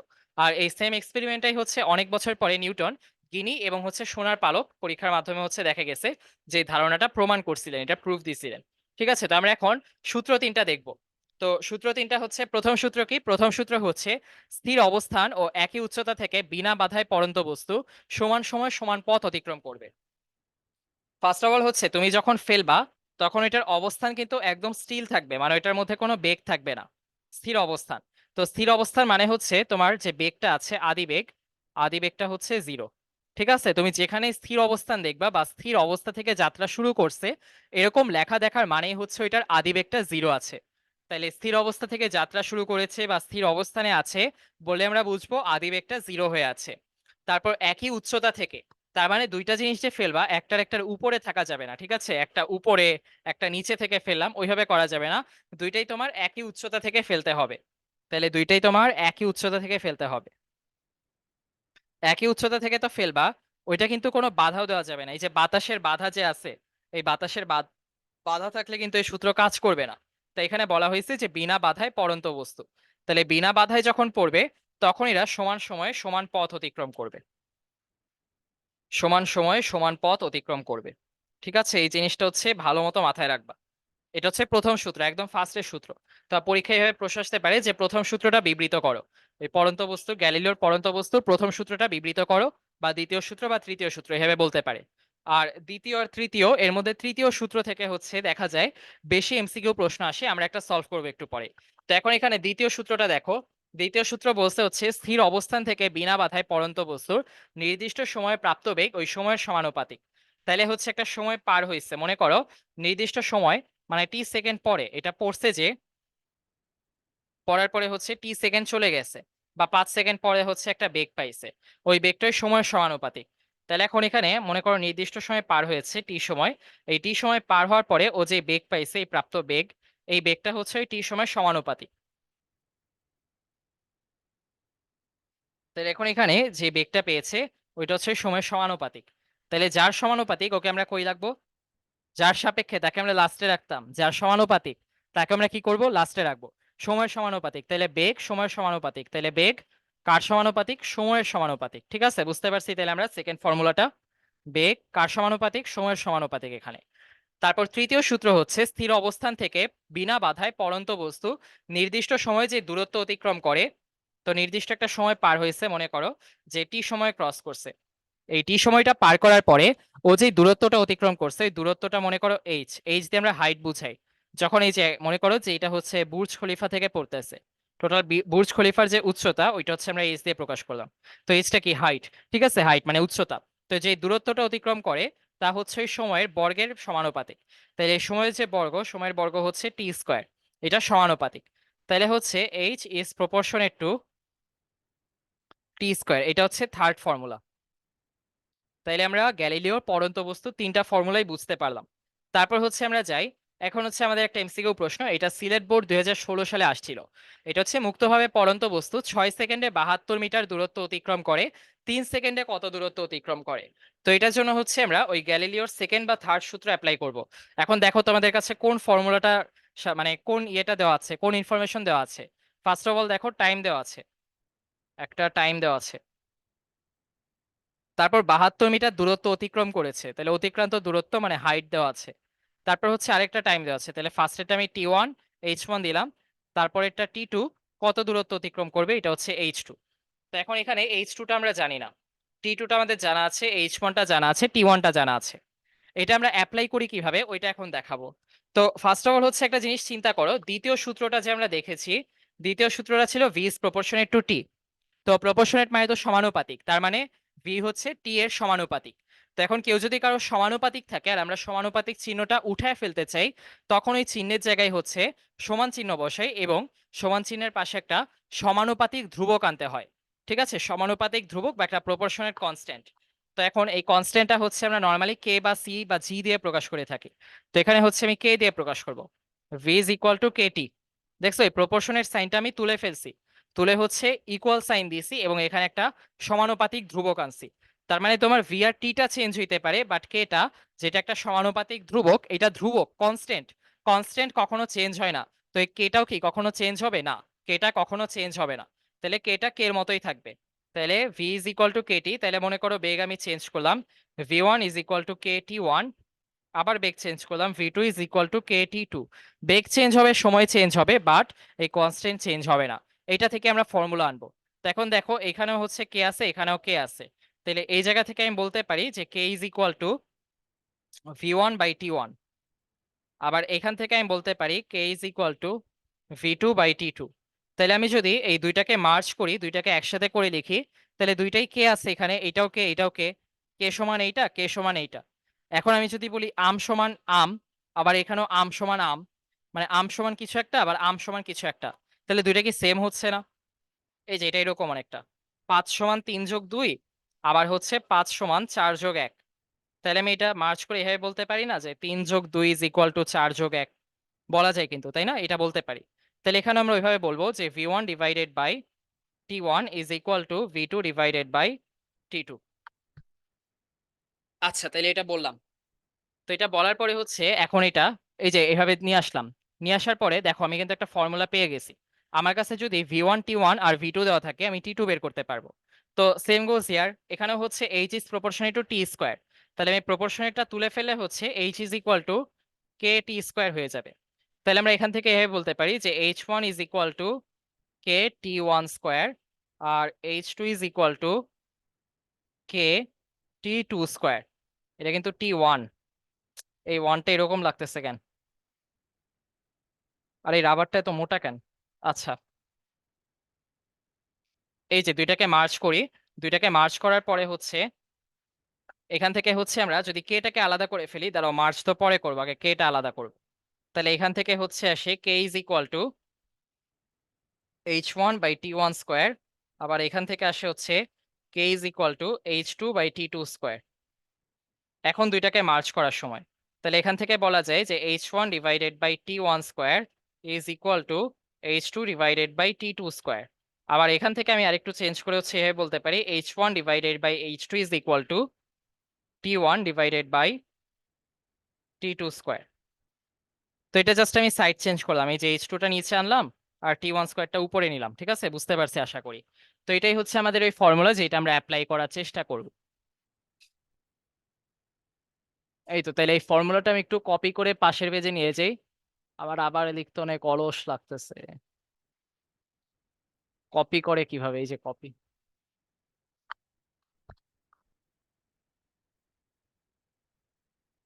এই যে ফর্মুলা পেয়ে গিয়েছি। এখন আমার কাছে তিনটা ইনফরমেশনই দেওয়া আছে। ঠিক আছে, h1 দেওয়া আছে, t1 দেওয়া আছে, h2 দেওয়া আছে। তাহলে আমি h1 বসাবো। h1 কত? 72 মিটার। তারপর হচ্ছে h2 কত? h2 আমি জানি না, তাহলে h2 টা এভাবে রেখে দিলাম। তারপর t1 আমার বলে দিয়েছে হচ্ছে 6 সেকেন্ড। এখন তোমার 1 আর 2 কোনটা এটা মাথায় রাখতে হবে কিন্তু। এই যে সেম সিনারিও হচ্ছে 1 চিন্তা করবা। প্রথম সিনারিও 6 সেকেন্ডে 72 মিটার। তাহলে 6 সেকেন্ডের জন্য কিন্তু 72 মিটার, তাই 6 সেকেন্ড যদি t1 ধরো, 72 মিটার h1 ধরতে হবে। তারপর হচ্ছে তোমার এই 3 সেকেন্ডে হচ্ছে কতটুক গেছে? 3 সেকেন্ডে কতটুক গেছে? 3 সেকেন্ডে কতটুক গেছে এটা আমি জানি না, এটাই বের করতে হবে। এখন 3 সেকেন্ড যদি তুমি টি টু ধরো, তাহলে তোমার কত দূরত্ব ওইটা h2 ধরতে হবে। তাহলে সেম সেমের জন্য সেম সেম, ঠিক আছে। আচ্ছা, তো এখন এখানে হচ্ছে ম্যাক্সিমাম মানুষ যে ভুলটা করে সেটা হচ্ছে 6 বাই, এই যে 6/3 যে আছে এইটার উপরে স্কোয়ার আছে, তাই না? ওই স্কোয়ারটা দিতে হচ্ছে ভুলে যায়। তো এটা হচ্ছে কমন মিস্টেক, রুকি মিস্টেক, যেটা আমরা বোর্ড পরীক্ষাতেও করে আসি। তো এখন আনফরচুনেটলি এটা হচ্ছে অনেক মানুষের হয়ে যায়, কারণ হচ্ছে অনেক মানুষের ক্যালকুলেটরে ওই স্কোয়ারটা দিতে ভুলে যায়। আবার স্কোয়ার দিলেও দেখা যায় যে আইদার 6-এর উপর দিছে, 3-র উপর দেয় নাই, বা 3-র উপর দিছে, 6-এর উপর দেয় নাই, একটাই দিতে ভুলে যায়। এই জন্য অ্যান্সার মিলে না। আবার অনেক সময় এমসিকিউ এর অপশনগুলো এইভাবেই দেওয়া থাকে, যাতে কেউ যদি স্কোয়ার দিতে ভুলে যায়, তাও তার যে অ্যান্সারটা আসে ওইটা প্রশ্নের অপশনের সাথে মিলে যায়। মানে টিচার ওইভাবে হচ্ছে ট্রিক খাটায় হচ্ছে প্রশ্নের ইয়েটা বানায় দেখা যায়। তো এটা একটু সাবধান থাকা লাগবে এখানে এই জন্য। তারপর এখান থেকে হচ্ছে তুমি দেখবে যে তোমার h2 একটা ভ্যালু চলে আসছে। তো এই ভ্যালুটা আমি এখন বের করতে পারতেছি না। তুমি বের করে নিও, আমার টাইম নেই, আমি পরে গেলাম। তারপর হচ্ছে নিক্ষিপ্ত বস্তুর বিশেষ অবস্থা। তাহলে এখন আমরা কথা বলবো নিক্ষিপ্ত বস্তুর বিশেষ অবস্থা নিয়ে। তো ফার্স্ট অফ অল, নিক্ষিপ্ত বস্তু কি? নিক্ষিপ্ত বস্তু হচ্ছে, ধরো তোমার কাছে হচ্ছে নিচে একটা বস্তু ছিল, যে কোনো একটা বস্তু। এটা কি তুমি হচ্ছে সোজা উপরের দিকে মারছো। ঠিক আছে, তো সোজা উপরের দিকে মারার পরে দেখবা যে প্রথমে একটা বেগ দিয়ে মারছো অবশ্যই। তো এই বেগটা হচ্ছে আদি বেগ। তো এই আদি বেগে মারার পরে এটা একদম হাইয়েস্ট যখন উপরে উঠছে, তখন হচ্ছে এটা শেষ বেগটা কত হবে? উপরে ওঠার পর তো থেমে যায়, তাই না? যখন মনে করো যে ক্যাচ ক্যাচ খেলতেছে, একটা বলকে তুমি একদম স্ট্রেট উপরে মারছো, একদম স্ট্রেট উপরে মারার পরে উপরে উঠে থেমে গেছে। থেমে যাওয়ার সময় হচ্ছে ওর বেগটা কত হয়েছে? শেষ বেগটা 0 হয়েছে। আবার দেখা যাবে যখন নিচে পড়লো, এই যে উপরে উঠে থামছে, থামার পর নিচে নামছে, একদম নিচে যখন নামবে তখন আবার আগের বেগটাই পাবে। ঠিক আছে, তো এইটা আমরা বুঝতে পারলাম জিনিসটা। প্রথমে মনে করো উঠার সময় সর্বোচ্চ উচ্চতায় উঠতে ওর একটা সময় লাগছে, ওইটা t1। সর্বোচ্চ উচ্চতা থেকে নামতে একটা সময় লাগছে, ওইটা হচ্ছে t2। তো এখন এখানে সর্বাধিক উচ্চতা যেটা, এই সর্বাধিক উচ্চতাটা আমরা ফার্স্টে বের করতে চাই। ঠিক আছে, সর্বাধিক উচ্চতা বের করতে চাচ্ছি। এটা ধরে নাও যে এইচ। তো এখন এখানে সর্বোচ্চ উচ্চতায় যে উঠছে, উঠার সময় যেটা ওর শেষ বেগটা হচ্ছে 0 হইছে। তো এখন এখানে হচ্ছে আমরা নরমাল যে সূত্রগুলা আছে, গতির সূত্র হচ্ছে ৪ টা। একটা হচ্ছে v is equal to u plus at, তারপর আরেকটা আছে হচ্ছে v square is equal to u square plus 2at, নাকি 2at না তো 2as, হ্যাঁ হ্যাঁ সরি 2as, চেক করতেছি সিসি। তারপর s is equal to u plus v divided by 2 into t। আরেকটা হচ্ছে s is equal to ut plus half at square। এটা নিচে লেখা উচিত ছিল, তো উপরে দেখলাম। এই চারটা আমাদের আর কি মাথায় রাখতে হবে। তার মধ্যে আমরা ফার্স্টে সর্বাধিক উচ্চতা বের করতে এই যে এখানে যেটা আছে ভি স্কোয়ার এরটা, এটা কাজে লাগাবো। তাহলে আমরা জানি যে V square is equal to U square plus 2as। তো এখন এখানে প্লাসটা মাইনাস হয়ে যাবে, কারণ কি? কারণ আমাদের সর্বোচ্চ উচ্চতার সময়টা উপরে উঠছে। উপরে ওঠার সময় আমরা হচ্ছে ধরে নিলাম যে ইউটা হচ্ছে আমাদের পজিটিভ, আবার ভিটা হচ্ছে পজিটিভ, উপরের দিকে সব কাজ করতেছে। এই যে এটার আদি বেগটা হচ্ছে এই দিকে কাজ করতেছে, উপরের দিকে। আবার এটা শেষ বেগটাও উপরের দিকে, মানে জিরো হয়ে গেছে, যে উপরে ওঠার পরেই তো জিরো হয়েছে। ঠিক আছে, তো এটা শেষ বেগটা আসলে কোনো দিকই নাই, বলা যায় এটা জিরো। তো এখন এখানে হচ্ছে হাইয়েস্ট যে উচ্চতাটা এইচটা হচ্ছে এইচই। এটার জন্য আমরা কোনো ডাইরেকশন ইউজ করতেছি না। তো ডাইরেকশনটা ইউজ করবো হচ্ছে আমরা যখন এই যে এ, মানে ত্বরণ, যেটা ত্বরণটা তো এখানে অভিকর্ষ ত্বরণ হবে, অভিকর্ষ ত্বরণ হচ্ছে জি। তো এখন এখানে জিটা যে হবে, জিটা কাজ করতেছে দেখো নিচের দিকে। তো আমরা উপরের দিকে যেহেতু পজিটিভ ধরছি, তাহলে নিচের দিকে কি হবে? নিচের দিকে হচ্ছে নেগেটিভ হবে। তাহলে নিচের দিকে যে জিটা কাজ করতেছে এটাকে আমরা আসলে নেগেটিভ জি ধরবো। তাহলে এটা হচ্ছে -2gh হচ্ছে, বা এটা এভাবে চিন্তা করতে পারো +2 -dh। তাহলে এখান থেকে হচ্ছে ইউ স্কোয়ার -2gh আসে। ওই জির সামনে যে মাইনাসটা ওইটা আগে নিয়ে আসলাম। ঠিক আছে, এইচটা আমরা কেন দিচ্ছি? এইচটা হচ্ছে এই যে সর্বোচ্চ উচ্চতা বের করার জন্য। তাহলে এইচটা স্মল না দিয়ে ক্যাপিটাল দিয়ে দেই, যেহেতু আমরা সর্বোচ্চ উচ্চতাটা হচ্ছে ক্যাপিটাল এইচ ধরছিলাম। তাহলে হচ্ছে আর ভি স্কোয়ারটা কত হবে? ভি স্কোয়ারটা 0 হবে, কারণ সর্বোচ্চ উচ্চতায় আমাদের শেষ বেগটা 0। তাহলে এখান থেকে আমরা বলতে পারি 0 square is equal to U square -2g capital H. তাহলে এখান থেকে এই ক্যাপিটাল এইচটা কত আসে? ক্যাপিটাল এইচটা আসে হচ্ছে U square divided by 2g। তাইলে আশা করি আমাদের কাছে কনসেপ্টটা একদম ক্রিস্টাল ক্লিয়ার হয়ে গেছে যে কিভাবে করে আমরা সর্বোচ্চ উচ্চতাটা বের করে থাকি। আর মাইনাসটা কেন আসলে বুঝতে পারছো, ডাইরেকশনটা যেহেতু অপোজিটে, তাই আমরা বলছি একটা প্লাস ধরলে এটা মাইনাস ধরতে হবে। তারপর সর্বাধিক উচ্চতায় উঠতে যে সময় লাগে এই সময়টা কত, আর উচ্চতা থেকে নামতে সময়টা কত, এইটার জন্য আমরা এই যে প্রথম যে সূত্রটা ছিল এটা ইউজ করব। কারণ আমাদের কাছে ভি জানা আছে, ইউ জানা আছে, আর টি জানা আছে। ঠিক আছে, মানে টিটা জানা নাই আর এসটা হচ্ছে জানা আছে। V is equal to U minus টিটি, তাহলে টিটা জানা নাই, ভি জানা আছে, ইউ জানা আছে, আর জিটা জানা আছে। ঠিক আছে, তাহলে সর্বাধিক উচ্চতায় যখন উঠতেছি ভি জানি আমরা, ইউ জানি, আর ওই যে জি আর টি আছে। তো এখন এই ক্ষেত্রে জিটা কিন্তু আবার মাইনাস হবে, কারণ এই যে জিটা নিচের দিকে সর্বাধিক উচ্চতায় উঠতেছে যখন, তখন কিন্তু এটা মাইনাস হবে। বাট যখন সর্বাধিক উচ্চতা থেকে নামতেছে, নিচে নামার সময় হচ্ছে খেয়াল রাখবা, তখন তুমি যদি ধরো যে ভিটা হচ্ছে দেখো এখানে হইলো জিরো হয়ে মানে উপরে ওঠার সময় ভিটা জিরো হয়ে যাবে, নিচে নামতেছে তাই না? নিচে নামলে হচ্ছে দেখবা যে তখন বেগটা কিন্তু নিচের দিকেই কাজ করতেছে। নিচে নামার সময় বেগ যেটা থাকবে, মনে করো ভি বেগে কাজ করতে চাইতেছে, যে এই ভি বেগটা তখন নিচের দিকেই কাজ করবে। তাহলে হচ্ছে নিচে যখন নামবে, তখন বেগটা যেহেতু নিচে কাজ করতেছে, তাহলে এটা ইউ প্লাস জিটি হবে। তাহলে এখানে হচ্ছে এই ইউটা হচ্ছে এই যে এখানে ভিটাই হচ্ছে ইউ, ইউ মানে কি? আদিবেগ। তাহলে এখানে শুরু হয়েছে কোনটা? জিরো থেকে শুরু হয়েছে, তাহলে এটা হচ্ছে জিরো হয়ে যাবে। তাহলে এখানে v is equal to g t. বুঝতে পারছো? V is equal to g t. আর এই টিটাকে, এটা তো এই যে নিচে নামার জন্য সময়, তাহলে এটা টি টু। তাহলে এখান থেকে আমি টি টু বের করতে পারি, টি টু হবে হচ্ছে ভি ডিভাইডেড বাই জি। তারপর এখান থেকে সর্বাধিক উচ্চতায় উঠতে সময় টি ওয়ানে হচ্ছে দেখো ভিটা জিরো হয়ে যায়। তাহলে ভিটা মানে শেষ বেগটা জিরো হয়ে যায়। মাথায় রাখবা ভি মানে শেষ বেগ, ইউ মানে আদি বেগ। তাহলে প্রথম কেসে আদি বেগটা কত? এই যে নিচের এই পয়েন্টে যেটা আছে ইউ, আর শেষ বেগটা হচ্ছে ভি। আর দ্বিতীয় কেসে আদি বেগটা কত? উপরে যে ভি আছে এটা, এটা হচ্ছে তখন ইউ এর জায়গায় বসবে। ঠিক আছে, কারণ আদি বেগ আমরা এটা কাউন্ট করতেছি। তারপর নিচে নামে যখন আবার ইউটা পাই, যে এইটা হচ্ছে আমাদের শেষ বেগ। তাহলে এই ভির জায়গায় আমরা ইউ লিখতে পারি কিন্তু। তাহলে ভির জায়গায় হচ্ছে আমরা ইউ লিখে দেই, ইউ ডিভাইডেড বাই জি। কারণ হচ্ছে এখানে এই যে শেষ বেগই তো এটা, মানে এই যে ভিটা শেষ, এই যে শেষ বেগটা কি, আমরা সূত্রে যে শেষ বেগটা বসাই এইটা হচ্ছে ভি। ঠিক আছে, কিন্তু এখানে কি ভি আছে শেষ বেগের জায়গায়? দেখো তো, এই উপর থেকে নিচে পড়লো, যে নিচে আসার পরে কিন্তু ইউ বেগে এটা আসতেছে, মানে ইউ বেগে হচ্ছে পাইছে। এই জন্য হচ্ছে আমরা ভি জায়গায় কি শেষ বেগের জায়গায় ইউ বসাইলাম। ঠিক আছে, এখানে হচ্ছে দেখো যে এখান থেকেও তুমি যদি T1টা বের করতে চাও তাহলে T1টা কি হবে, T1টা হয়ে যাবে হচ্ছে ফার্স্ট অফ অল GT1 হবে হচ্ছে ইউ, তাহলে T1 হবে হচ্ছে ইউ ডিভাইডেড বাই জি। তাহলে দেখো তুমি T1 পেয়ে গেছো, T2 পেয়ে গেছো, উপরে উঠছে এতটুক সময়, নিচে নামছে এতটুক সময়, দুইটা যোগ করলে আমরা গতিকাল বা পর্যায়কাল পেয়ে যাই না? ওই যে স্প্রিং এর বেলায় মনে আছে, উপরে ওঠার সময় বাই যে এই পাশে যাওয়ার সময় আর এই পাশে যাওয়ার সময় দুইটা মিলে পর্যায়কাল ছিল, তাহলে উপরে ওঠার সময় নিচে নামার সময় দুইটা মিলে পর্যায়কাল, তাহলে T1 প্লাস T2 হচ্ছে পর্যায়কাল, তাহলে u by g plus u by g হচ্ছে পর্যায়কাল, তাহলে 2u ডিভাইডেড বাই জি হচ্ছে পর্যায়কাল। এটা মাথায় রাখতে হবে, এমসিকিউ তো অনেক সময় কাজে লাগে যে 2u ডিভাইডেড বাই জিটা যে পর্যায়কাল।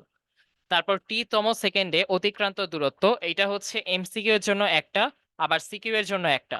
তো ফার্স্ট অফ অল আমরা আসো সিকিউ এর জন্য দেখি, সিকিউতে কিভাবে করবা, মানে যখন তোমার হচ্ছে সিকিউ প্রশ্ন আসবে তখন কি করবা।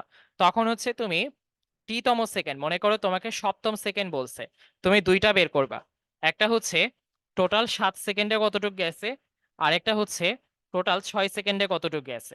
তাহলে টোটাল 7 সেকেন্ডের জন্য হচ্ছে S7, আর টোটাল 6 সেকেন্ডের জন্য হচ্ছে S6 দূরত্ব। তো এখন ওইটা হচ্ছে তারপর তুমি 7 - 6 এই 1 সেকেন্ডের জন্য বের করবা, এই 1 সেকেন্ডের জন্য যে বের করবা এটার জন্য হচ্ছে S7 মাইনাস S6, এখান থেকে যেটা আসে ওইটাই হচ্ছে তোমার অ্যান্সার। তাহলে তুমি ফার্স্টে হচ্ছে S1 বের করবা, তাহলে এটা হচ্ছে UT1 plus half AT1 square. তারপর হচ্ছে S2 এর জন্য বের করবা, এটা হচ্ছে UT2, তো এখন হচ্ছে এখানে তুমি ভাবতে পারো যে S2টা যে বের করতেছি এইটা কি আসলে UT2 হবে কিনা। আচ্ছা দাঁড়াও দেখি, তুমি মনে করো 7 নাম্বার সেকেন্ড বের করছো তাই না, তাহলে হচ্ছে এটা 6 নাম্বার, তাহলে UT2 না দিয়ে আমি 7 - 1ও দিতে পারি, এখানে মনে করো 6 না দিয়ে আমি যদি 7 - 1 রাখতাম তাহলে কিন্তু 6 বুঝাইতো। তাহলে আমি যেহেতু এখানে একটা বীজগাণিতিক রাশি ব্যবহার করতেছি, আমি একটাই রাশি রাখতে চাই, আর আনতে চাই না। তাইলে হচ্ছে এটা হয়ে যাচ্ছে T1 - 1, উপরে 7 নিচে 6, এই যে 7 - 1, তাহলে হাফ AT1 - 1 স্কোয়ার। তারপর এটা হচ্ছে বিয়োগ করে দিবা, উপরেরটা থেকে নিচেরটা বিয়োগ, তাইলে তখন হচ্ছে এটা S1 - S2 আসে। তো এখন এটা সিকিউতে করছো, কিন্তু এমসিকিউতে এভাবে করলে প্রচুর সময় লাগবে, তাই আমরা এমসিকিউ এর জন্য একটা শর্টকাট শিখে রাখবো। এমসিকিউতে যখন এটা আসবে, এমসিকিউতে আসলে আমরা কিভাবে অ্যাপ্লাই করব, এমসিকিউতে আসলে হচ্ছে এস, এই যে টি সেকেন্ডের জন্য, মানে টি তম সেকেন্ডের জন্য, ঠিক আছে, তাহলে এস টি তম সেকেন্ডের জন্য, মনে করো সপ্তম সেকেন্ড বা ষষ্ঠ সেকেন্ডের কথা বলছে, তখন এটা হবে U plus half A 2t - 1, U plus half A 2t - 1। ঠিক আছে, এটা কিন্তু ভেরি ভেরি ইম্পর্টেন্ট, এটা তোমার লাগবেই, এটা এমসিকিউতে অবশ্যই লাগবে। ঠিক আছে, তুমি পুরা কলেজ স্কুল জীবনে যে কোনো একটা না একটা পরীক্ষা এটা পাবাই, আমি লিখে দিতে পারি। ঠিক আছে, এটা তোমার অবশ্যই লাগবে যে এততম সেকেন্ডে যে দূরত্বটা, অতিক্রান্ত দূরত্ব, এটা সূত্রটা কি। এই সূত্রটা যদি মাথায় রাখতে পারো তাহলে হচ্ছে দেখবা তোমার জাস্ট হলো টাইমটা বসায় দিতে হবে এখানে। ঠিক আছে, টাইমটা যদি তুমি ঠিক মতো বসায় দিতে পারো তাহলে তোমার ইজিলি বের হয়ে যাবে, এখানে যে স্কোয়ারও নাই কোনো, দেখছো কোনো ঝামেলাই নেই। তাহলে এটা হচ্ছে আমাদের অবশ্যই হচ্ছে মাথায় রাখতে হবে, ভেরি মাচ ইম্পর্টেন্ট। তারপর নিক্ষিপ্ত বস্তু আর পড়ন্ত বস্তু মিলিত হয় যে কোথায় মিলিত হবে। তো এখানে হচ্ছে তোমার সর্বোচ্চ উচ্চতার তথ্য দিয়ে দিবে, যে মনে করো যে 100 মিটার উপর থেকে হচ্ছে পড়তেছে, 100 মিটার উপর থেকে পড়ার পরে একটা নিক্ষিপ্ত বস্তু পড়ছে এবং একটা পড়ন্ত বস্তু হচ্ছে উঠতেছে, তাহলে কেউ পড়তেছে কেউ উঠতেছে, কোথায় মিলিত হবে, মিলিত হবে হচ্ছে H=UT এতটুক দূরে। তাইলে হচ্ছে এই টিটা দিয়ে হচ্ছে কত সময় পর মিলিত হবে, তারপর ইউটা হচ্ছে এখানে ওই বেগের কাজ করতেছে, আর এইচটা যে আছে এইচটা দিয়ে হচ্ছে কত উচ্চতা টোটাল এটা বোঝাচ্ছে। ওকে, আচ্ছা। তো এটার পর হচ্ছে আমাদের গতির সমীকরণ আর পড়ন্ত বস্তুর সমীকরণে আসা যায়। তো গতির সমীকরণ আর পড়ন্ত বস্তুর সমীকরণ কিন্তু অনেক কাছাকাছি, জাস্ট ত্বরণগুলো যে থাকে, ত্বরণ হচ্ছে এ জায়গায় জি হয়ে যায় পড়ন্ত বস্তুতে, এবং গতির সমীকরণে যেগুলো হচ্ছে এস দেওয়া থাকে, মানে ডিসপ্লেসমেন্ট বা সরণের জন্য এস থাকে, আর পড়ন্ত বস্তুতে হচ্ছে হাইট থাকে মানে এইচ থাকে। তাহলে হচ্ছে আমরা দেখি গতির সমীকরণ হচ্ছে আমরা চারটা শিখেছিলাম, একটা হচ্ছে V is equal to you plus AT, তারপর ভি ইজ ইকুয়াল টু, আচ্ছা ভি না ভি স্কোয়ার ছিল, তার আগে আমরা এস দেখে আসি। এস হচ্ছে U plus V divided by 2 × T. তারপর আরেকটা এস ছিল, ওইটা হচ্ছে UT plus half AT square. তারপর হচ্ছে ভি স্কোয়ার হচ্ছে ইউ স্কোয়ার প্লাস 2s। তো এখন এইটা হচ্ছে আমরা পরন্ত বস্তুর সমীকরণে যদি কনভার্ট করি তখন কেমন লাগবে? তখন হচ্ছে V is equal to you plus GT. তারপর হচ্ছে H is equal to you plus V divided by 2 × T. তারপর হচ্ছে H is equal to UT plus half GT square. এবং এটার পরে হচ্ছে V square is equal to U square plus 2gh। এবং usually পরন্ত বস্তুতে দেখবা যে ইউ গুলো হচ্ছে জিরো হয়ে যায়। তো এটার পরে হচ্ছে আমরা আসি, এটার পর হইলো গড়বেগ। তো গড়বেগটা আমরা কিভাবে হিসাব করতাম মনে আছে? টোটাল যে অতিক্রান্ত দূরত্ব ডিভাইডেড বাই টোটাল সময়। তো এখন গড়বেগটা হচ্ছে ধরো এই যে গড়বেগ। তো এখন গড়বেগ হচ্ছে এভাবে হিসাব করবো আমরা। গড়বেগটা হচ্ছে ভি বার দিয়ে হিসাব করতে হয়। ভি বার, ভি বারটা হচ্ছে টোটাল অতিক্রান্ত দূরত্ব, অতিক্রান্ত সরণ যেটা আছে, টোটাল যে সরণ, এই টোটাল সরণ ভাগ সময়। তো এখন এখানে টোটাল সরণ আমি ধরে নিলাম হচ্ছে এস, এবং টোটাল সময় আমি ধরে নিলাম হচ্ছে টি1 প্লাস টি2। ধরা গেছে দুইটার সময় কথা আমি চিন্তা করতেছি, প্রথমে টি1 ছিল তারপর টি2। তো এখন এখানে টি1 সময় যেটা আমরা জানি যে এস ইজ ইকুয়াল টু ভিটি। ঠিক আছে, এটা হচ্ছে আমরা সমবেগের জন্য চিন্তা করি। সমবেগের জন্য সূত্রটা এরকম কাজ করে, আমরা ধরে নিই যে এটা হচ্ছে সমবেগে চলতেছে। তো সমবেগ আপাতত চিন্তা করো, তাহলে এখান থেকে ভি যেটা আসে বা টি টি আনতেছি আমরা, তাহলে টি যেটা আসে টিটা হচ্ছে এস ডিভাইডেড বাই ভি। তাইলে হচ্ছে এখানে টি1 এর জন্য এস একই থাকবে, জাস্ট হচ্ছে ভিটা চেঞ্জ হবে। একটার জন্য বেগ হচ্ছে ভি1, আরেকটার জন্য বেগ হচ্ছে ভি2। তো এসটা বদলাবে না, কারণ আমাদের টোটাল দূরত্বটাই হচ্ছে পার হইতে হচ্ছে। ঠিক আছে, তো তুমি চিন্তা করতে পারো যে আমি প্রথম এই টি1 সেকেন্ডে তো আমি একটা দূরত্ব গেছি, আবার টি2 সেকেন্ডে আরেকটা দূরত্ব গেছি। তো অ্যাকচুয়ালি হচ্ছে জিনিসটা এভাবে কাজ করে না, জিনিসটা কাজ করে হচ্ছে তোমার টোটালটা যাইতে কতটুকু লাগতো। মনে করো তোমার কাছে হচ্ছে টোটাল 50 মিটার দূরত্ব আছে। তো এই টোটাল 50 মিটার দূরত্ব হচ্ছে তুমি 20 সেকেন্ডে গেছো। ঠিক আছে, তখন এটা হচ্ছে 50/20 হবে। আবার মনে করো যে তুমি টোটাল 50 মিটার দূরত্ব 30 সেকেন্ডে গেছো, তখন হচ্ছে এটার বেগ 50/30 হবে। ঠিক আছে, তো এখানে হচ্ছে টি1/টি2টা হইলো ওইভাবে কাজ করে। তো জিনিসটা ফার্স্ট অফ অল তোমার হচ্ছে মাথায় একটু কনফিউজিং লাগতে পারে যে এটা তো আসলে আমি এভাবে শিখি নাই, নাকি এভাবে শিখছিলাম। তো তখন হচ্ছে এটা আসলে এভাবে চিন্তা করার দরকার নাই যে এটা কনফিউজিং নাকি কনফিউজিং না। এটা জাস্ট তোমার মাথায় রাখতে হবে যে টি1টা হচ্ছে তোমার এই সমবেগে যাচ্ছে। ঠিক আছে, টোটাল দূরত্বটা কি সমবেগে যাচ্ছে। তো এই সমবেগে যাওয়ার কারণে হচ্ছে আমাদের ভিটা হইলো সেম থাকবে দুই জায়গাতেই। আর ভিটা তো সেম থাকবে না, সমবেগে কি যাচ্ছে? আচ্ছা, না না না, আমি বুঝতে পারছি এখন। জিনিসটা হচ্ছে আসলে সমবেগের কনসেপ্টে আসবে না, জিনিসটা আসবে হচ্ছে তোমার ফার্স্টেরটার জন্য যে বেগ ছিল, এই টি1 সেকেন্ডের পুরাটা হচ্ছে আমরা ভি1 বেগে গেছি, তারপর টি2 সেকেন্ডের পুরাটা আমরা ভি2 বেগে গেছি, এরকম চিন্তা করতেছি। তাই এইটার জন্য হচ্ছে এরকম কাজ করবে যে s is equal to v t, তাহলে এস ইজ ইকুয়াল টু ভি1 টি1। তারপর এই যে ভি2 জন্য হচ্ছে এস ইজ ইকুয়াল টু ভি2 টি2। ঠিক আছে, তাহলে দুইটা হচ্ছে এভাবে সেম কাজ করবে, এস ইজ ইকুয়াল টু ভি1 টি1 আর এস ইজ ইকুয়াল টু ভি2 টি2। এভাবে ধরে নিয়ে হচ্ছে আমাদের গড় বেগটা হইলো নিয়ে আসতে হয়। তো এভাবে হচ্ছে আমরা টি1 এর জন্য ভি1 বেগ ধরলাম, টি2 এর জন্য ভি2 বেগ ধরলাম। তারপর আমাদের কাছে যেহেতু ত্বরণের কোনো ব্যাপার দেওয়া নাই, তাই আমরা ধরে নিছি ভি1 পর্যন্ত গেছে যেটা সমবেগে গেছে। আবার এখানেও ত্বরণের কোনো ইনফরমেশন নাই, তাই আমরা ভি2টাও ধরে নিছি সমবেগে গেছে। তো সমবেগে যাওয়ার পরে হচ্ছে দেখা গেছে যে এটা সমান সমান দূরত্ব অতিক্রম করে। অর্ধেক দূরত্ব হচ্ছে এসে যায়, অর্ধেক দূরত্ব হচ্ছে এসে যায়।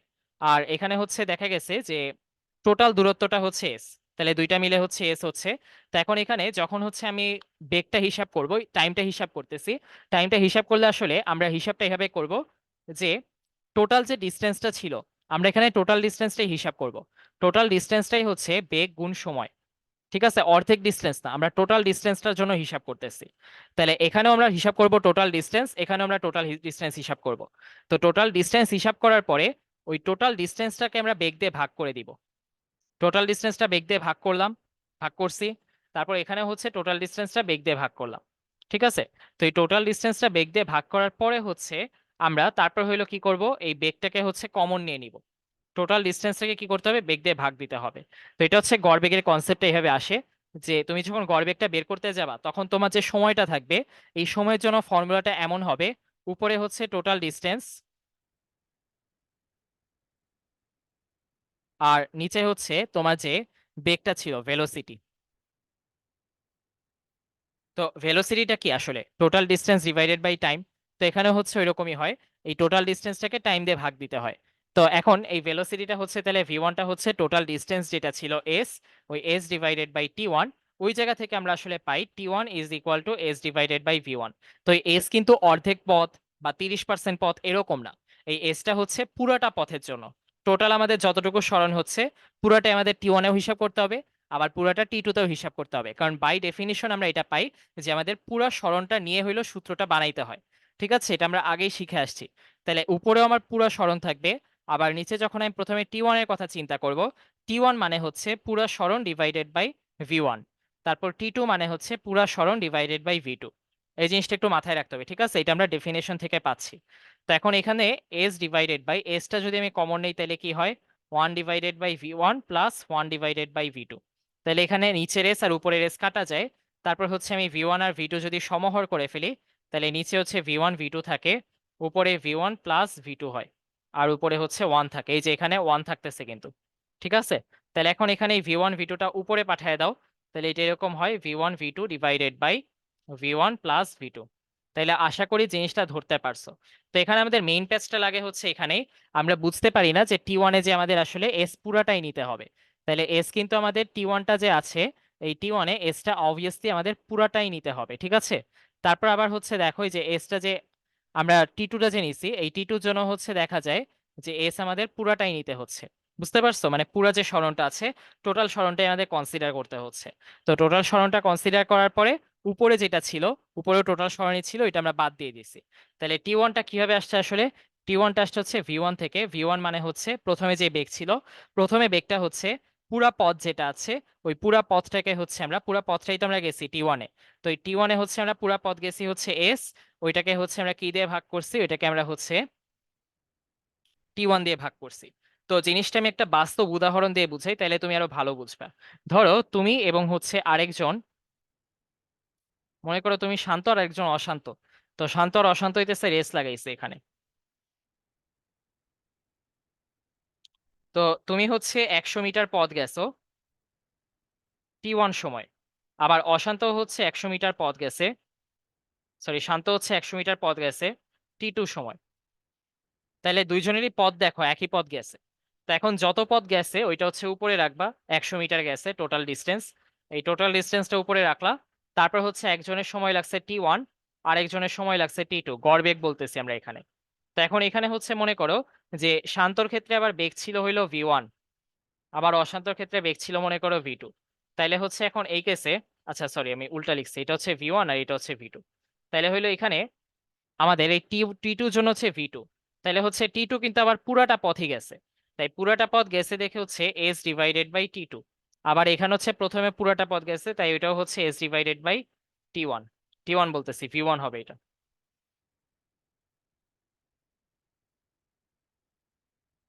এস, এই যে এটা, ঠিক আছে, আর উপরে হচ্ছে 100। তো এই নিচে দুইটা কিন্তু 100, ওইটা কাটা চলে যাবে। এই কাটা চলে যাওয়ার পরে হচ্ছে উপরে হইলো এই যে ভি ওয়ান ভি টু, আর নিচে হচ্ছে V one plus V two. এই ফর্মুলাটা আসে এখান থেকে। তাহলে আমি একটা রিয়েলিস্টিক উদাহরণ দিয়েও বুঝাই দিলাম, তাহলে আশা করি এখান থেকে গড় বেগের কনসেপ্টটা পারফেক্টলি ক্লিয়ার হয়েছে। তারপর আমরা আসি লেখচিত্র। তো লেখচিত্র আসলে অনেক ইন্টারেস্টিং একটা কনসেপ্ট, আর এটাই হচ্ছে দেখা যায় যে অনেকে ধরতে পারে না, ধরতে না পারলে কিন্তু আসলে সমস্যা। বাট লেখচিত্র আসলে সহজ। তো এখন লেখচিত্র আমরা তিন ধরনের শিখবো, ঠিক আছে। তিন ধরনের লেখচিত্র, একটা সরণ বনাম সময়, এটা আমাদের মোটামুটি ভালোই লাগবে, এমসিকিউতে বিশেষ করে লাগবে। আর সবচেয়ে বেশি আমাদের লাগবে বেগ বনাম সময়, এটা আমাদের সারা জীবন সব জায়গায় লাগবে। তারপর আরেকটা লাগবে ত্বরণ বনাম সময়, এটা আমাদের সবচেয়ে কম লাগবে। তাহলে আমরা প্রথমে আসি সরণ বনাম সময়।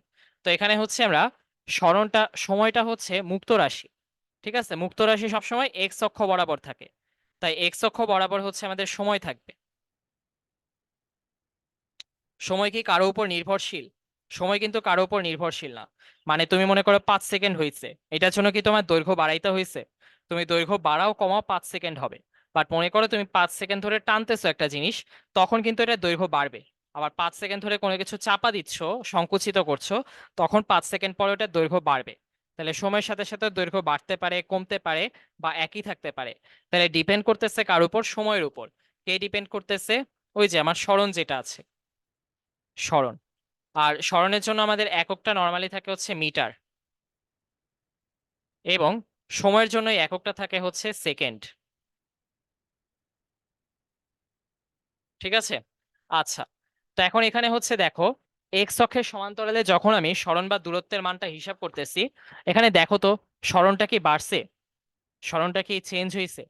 সরণটা কিন্তু চেঞ্জ হয় নাই। চেঞ্জ হইলে দেখা যাইতো যে এইটা মনে করো যে 5 মিটার আছে, 5 মিটার থেকে বেড়ে হচ্ছে দেখা যাইতো যে 10 মিটারে চলে গেছে। ঠিক আছে, তো এই 5 মিটার থেকে হচ্ছে যদি চেঞ্জ হইতো, চেঞ্জ হইলে 10 মিটারে যেতে পারতো। তো এখন এখানে হচ্ছে 10 মিটারে তো যায় নাই, মানে এটা চেঞ্জ হয় নাই, 5 মিটার 5 মিটারেই ছিল।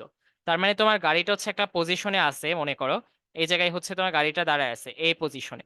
তো এখান থেকে ও বি পজিশন, সি পজিশন, মানে ডানে বামে কোথাওই যায় নাই। কোথাওই যায় নাই দেখে হচ্ছে একদম স্থির হয়ে আছে। একদম স্থির হয়ে থাকলে দেখো 5 সেকেন্ড পরেও এখানে, 10 সেকেন্ড পরেও এখানে, তাহলে এই যে 5 সেকেন্ড পরেও এখানে, 10 সেকেন্ড পরেও এখানে, 15 সেকেন্ড পরেও ও একই জায়গায় দাঁড়িয়ে আছে। তো এই যে একই জায়গায় দাঁড়িয়ে আছে, যে এই একই জায়গায় দাঁড়িয়ে থাকার কারণে ওর কি কোনো অবস্থানের পরিবর্তন হচ্ছে না। এই দেখো এটা এক্স অক্ষের সমান্তরালে না, তার মানে সময় কিন্তু যাচ্ছে, কিন্তু ওয়াই অক্ষে কোনো চেঞ্জ হচ্ছে না। ওয়াই অক্ষে যেখানে ছিল এই যে এই পয়েন্টে, এই পয়েন্টেই আছে, কোনো চেঞ্জ হচ্ছে না। যেহেতু কোনো চেঞ্জ হচ্ছে না, তাই আমরা বলতে পারি এটা স্থির অবস্থায় আছে। তাহলে প্রথম কেস আমরা যেটা দেখলাম, এই প্রথম কেসটাই হচ্ছে এটা স্থির অবস্থায় আছে। তো স্থির অবস্থা আমরা দেখলাম। এরপর হচ্ছে সরণ বনাম সময় লেখচিত্রে যখন এই যে ঊর্ধ্বমুখী থাকে, ঊর্ধ্বমুখী সরলরেখাটা কি নির্দেশ করে? ঊর্ধ্বমুখী সরলরেখা সমবেগ নির্দেশ করে। তো এখানে হচ্ছে দেখো বেগের পরিবর্তন নেই, ত্বরণ নেই। তো কিভাবে সমবেগ নির্দেশ করে, এটার জন্য আমাদের ত্রিকোণমিতির একটা বেসিক কনসেপ্ট আগে একবার মনে করে আসতে হবে। তো এটা হচ্ছে মনে করে দেখো, এরকম যখন একটা সমকোণী ত্রিভুজ থাকে তোমার কাছে, ওই সমকোণী ত্রিভুজ দিয়ে তুমি কি বুঝো? এই যেরকম একটা সমকোণী ত্রিভুজ আছে ধরো, একটা সমকোণী ত্রিভুজ আছে, এটাকে আমি একটু ফিল করে দিই। তো এখন এখানে হচ্ছে এটা তোমার সমকোণ, ঠিক আছে। আর এই যে এখানে যে এক্স এক্স অ্যাক্সিসটা আছে, এটার সাথে আমি সমান্তরালে আরেকটা অ্যাক্সিস আঁকবো, এই যে এইভাবে, দেখছো? তো এই সমান্তরালে যেটা আঁকলাম, এবং এদিক দিয়ে যে ঢালটা, এই যে রেখাটা গেছে, এই রেখাটার মাঝখানে যে কোণ, এই কোণটাকে আমি থিটা নাম দিব। ঠিক আছে, থিটা নাম দেওয়ার পরে এই থিটার জন্য আমি ত্রিকোণমিতিক অনুপাত ট্যান বের করব, মানে ট্যান থিটা বের করতে হবে আমার। তো ট্যান থিটা কি? ট্যান থিটা হচ্ছে, আমরা জানি যে ওই যে টেরা লম্বাভূত, তার মানে লম্ব বাই অতিভুজ, সরি লম্ব বাই ভূমি, লম্ব বাই ভূমি। তাহলে এখন এখানে লম্বটা হচ্ছে এই যে অপোজিটে, অপোজিটে লম্বটা কি? লম্বটা হচ্ছে ওয়াই অ্যাক্সিস বরাবর পরিবর্তন, তাই না? এই যে ওয়াই অ্যাক্সিস বরাবর যে পরিবর্তনটা হয়েছে, এটাই তো লম্ব। তো ওয়াই অ্যাক্সিস বরাবর যে চেঞ্জ হয়েছে, এটা হচ্ছে আমরা ডেল ওয়াই দিয়ে প্রকাশ করি। আর ভূমি, ভূমি হচ্ছে এই যে সন্নিহিত যেটা, এইটা, তাহলে এটা হচ্ছে ভূমি। আর ভূমিটা হচ্ছে ডেল এক্স, এক্স অ্যাক্সিস বরাবর যে পরিবর্তন হয়েছে। তাহলে আমরা এটাকে ভেবে বলতে পারি del Y divided by del X. এটাই হচ্ছে আমাদের ঢাল। এবং এই ঢালটা কিরকম হচ্ছে দেখো, ওয়াই অ্যাক্সিস বরাবর কিন্তু এই যে ওয়াই টু, এটা চেঞ্জ হয়েছে। এখানে যদি 5 হয়ে থাকে, তাহলে এটা বাড়ছে, ঊর্ধ্বমুখী মানে বাড়ছে, তাহলে এটা 10 হয়ে গেছে। তাহলে হচ্ছে 5 মিটার থেকে 10 মিটারে মুভ করছে। এখানে মনে করো এই মূল বিন্দু যেটা ছিল 0,0, ওইখান থেকে এটা হচ্ছে 5 মিটার দূরে ছিল। তারপর হচ্ছে যে বি পজিশন যেটা, এইটা হচ্ছে 10 মিটার দূরে, মানে টোটালটা থেকে হচ্ছে 10 মিটার দূরে। ঠিক আছে।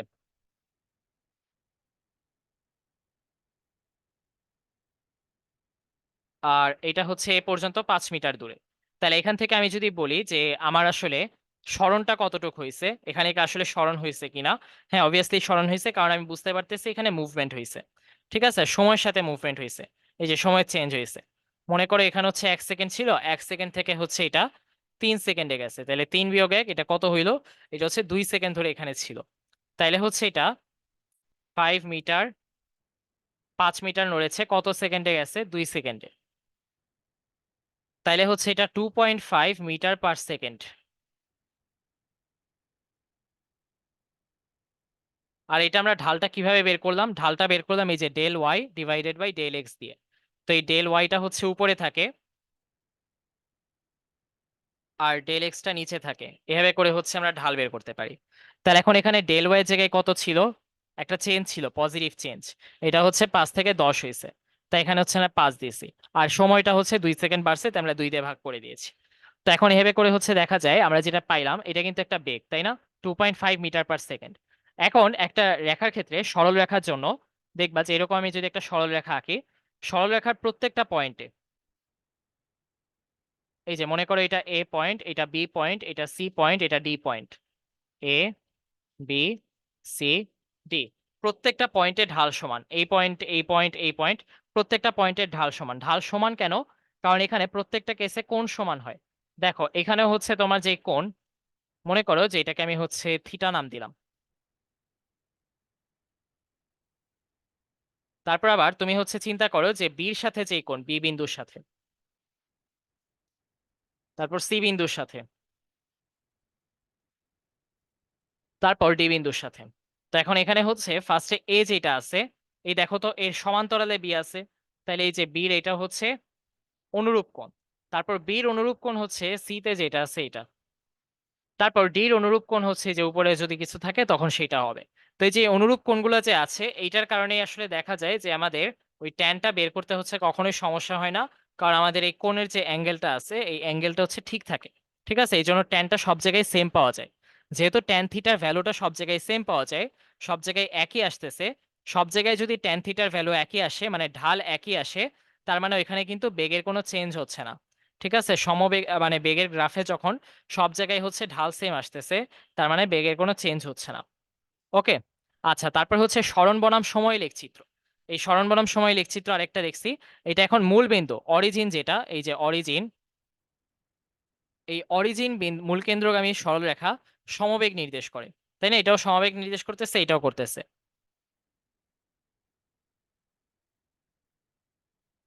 2 3, এই যে এখানে যে বেগ, এখানেও একই বেগ, এটা v1 হইলে এটা v2।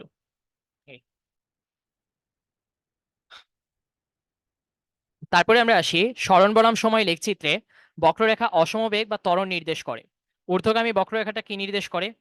সরণ বনাম সময় বলছি কিন্তু আবার এখানে এস আর এখানে কি টি, তাইলে এটাও এস আবার এটা টি, তাইলে এইটা এস এইটা টি। তা এখন ঊর্ধ্বগামী যখন থাকে বক্ররেখা বলতেছি এখন, তো এই বক্ররেখা হচ্ছে বাঁকানো রেখা। তো যখন সোজা রেখা ছিল সমবেগ, তাহলে যদি বাঁকা রেখা যায় তাহলে কিন্তু বেগ চেঞ্জ হচ্ছে, তাই না? কারণ হচ্ছে আমরা জানি যে এখানে ঢালটাই হচ্ছে বেগ নির্দেশ করে।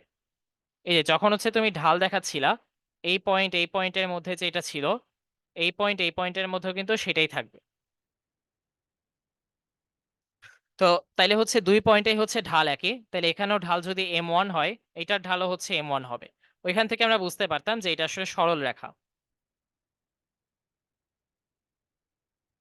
আর বক্ররেখার ক্ষেত্রে হচ্ছে দেখা যায় যে এই পয়েন্ট থেকে তুমি যদি ঢাল বের করতে চাও, আসলে তুমি কিন্তু এভাবে পারবা না। এই পয়েন্ট থেকে ঢাল বের করতে হলে এখানে তোমার একটা স্পর্শক আঁকতে হবে। তারপর এই পয়েন্ট থেকে যদি তুমি ঢাল বের করতে চাও তখন তোমার হচ্ছে এই পয়েন্ট একটা স্ক্রু আঁকতে হবে,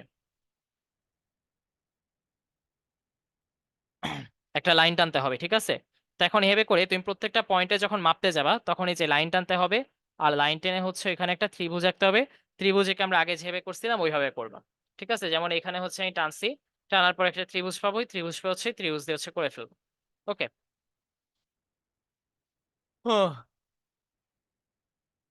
তো এভাবে করে হচ্ছে আমরা যখন বক্ররেখা নেই, বক্ররেখা দেখো এই পয়েন্টে আলাদা, এই পয়েন্টে ঢাল আলাদা, এই পয়েন্টে ঢাল আলাদা, মানে বক্ররেখার বেসিক্যালি প্রত্যেকটা পয়েন্টেই হচ্ছে দেখবা মোটামুটি ঢালটা আলাদা থাকে। আর যখন উপরের দিকে ওঠে তখন কিন্তু এটা ত্বরণ হয়। হুম। উপরের দিকে ত্বরণ হয়, তাহলে দুই কেসেই হচ্ছে ত্বরণ দেখতেছি আমরা। তো এখন এখানে একটা জিনিস খেয়াল করো, এটা এস বাই টি, তার মানে এটা পজিশনটা কিন্তু একদম জিরো থেকে শুরু হয়নি, জিরোর পর থেকে শুরু হয়েছে, তাই না? তাহলে হচ্ছে এখানে মাঝখানে কিছু মিসিং। তাহলে মিসিং পার্টটা কি? মিসিং পার্টটা হচ্ছে আদিবেগ। ঠিক আছে, বা আদিবেগ বলতেছে আদি দূরত্ব, আদি যতটুক সরণ হয়ে গেছে ওর, তো আগেই হচ্ছে এতটুক সরণও কভার করে ফেলছে। তাই এটা আমি এক্সট্রা অ্যাড করে দিব, এটা যদি এস নট হয় তাহলে হচ্ছে S naught plus UT plus half AT square. তারপর এখানে S is equal to UT plus half AT square. তারপর এই জায়গায় নিচে নামতেছে, নিচে নামলে হচ্ছে তখন মাথায় রাখবো অবভিয়াসলি, নিচে নামলে হচ্ছে কোনো ত্বরণ নাই। ঠিক আছে, নিচে নামলে খালি হচ্ছে মন্দন। তো যখন হচ্ছে নিচে পড়বে, নিচে পড়লে হচ্ছে তুমি বুঝতে পারতেছো যে এখানে হচ্ছে ঢালটা ঋণাত্মক হচ্ছে, তাই না? নিচে পড়া মানে কি, এটা থেকে এই পজিশন কমতেছে কমতেছে কমতেছে, তার মানে হচ্ছে তোমার যে ডিস্টেন্স কভার করতেছে এটা কমতেছে। তো ডিস্টেন্স কভার করা কমলে হচ্ছে প্রথমে তাহলে ডিস্টেন্স যখন তুমি কম কভার করতেছো, কি বলতেছি, ডিস্টেন্স যখন তুমি হচ্ছে যাচ্ছ আর কি, মনে করো যে যাইতেছো যে এই পজিশন থেকে শুরু করছো, ঠিক আছে? এখন তুমি যখন উপরের দিকে যাচ্ছিলে এইভাবে, তখন এটা কি করতেছিল, ত্বরণ নির্দেশ করতেছিল, তাই না? বেগের পরিবর্তন। তো এখানেও বেগের পরিবর্তন নির্দেশ করতেছে। বাট অ্যাকচুয়ালি এটা হচ্ছে, মনে করো জায়গায় 10 মিটার ছিল, ওইখান থেকে 8 মিটার, ওইখান থেকে 7 মিটার, ওইখান থেকে 6 মিটার, এইভাবে হচ্ছে যাচ্ছে। তার মানে এটা কিন্তু অ্যাকচুয়ালি কমতেছে। তো এই কমার কারণে হচ্ছে দেখা যায় যে আগের অবস্থান থেকে হচ্ছে আমরা আরো পিছিয়ে আসতেছি। তাহলে আগেরটা থেকে যদি আগাইতাম তাহলে হচ্ছে আমরা 15 মিটার পাইতাম এরকম। তো এটা থেকে পিছাইলে হচ্ছে 10 থেকে 8, 8 থেকে 7 পিছের দিকে যখন যাচ্ছে। তো এরকম হইলে হচ্ছে তখন যেই ত্বরণটা কমতে থাকে, ওই কমতে থাকা ত্বরণটাকে হচ্ছে মন্দন বলা হয়। তাইলে এটা হচ্ছে আমাদের সরণ বনাম সময় গ্রাফ গেল। তাহলে যখন আমরা বেগ বনাম সময় লেখচিত্র দেখব, তখন আসলে এখানে দেখা যাচ্ছে যে আমাদের আবার সময় আসতেছে। তো সময় আসলে হচ্ছে, সময় সবসময় আমাদের মাথায় রাখতে হবে স্বাধীন চলক। তো স্বাধীন চলককে আমরা এক্স অ্যাক্সিসে রাখবো, এটা হচ্ছে এক্স, এক্স, এক্স, এক্স। আর অধীন চলক হচ্ছে বেগ রাখবো Y, Y, Y, Y, Y, Y. তো এখন এখানে হচ্ছে বেগ থাকবে, আর এখানে সময়।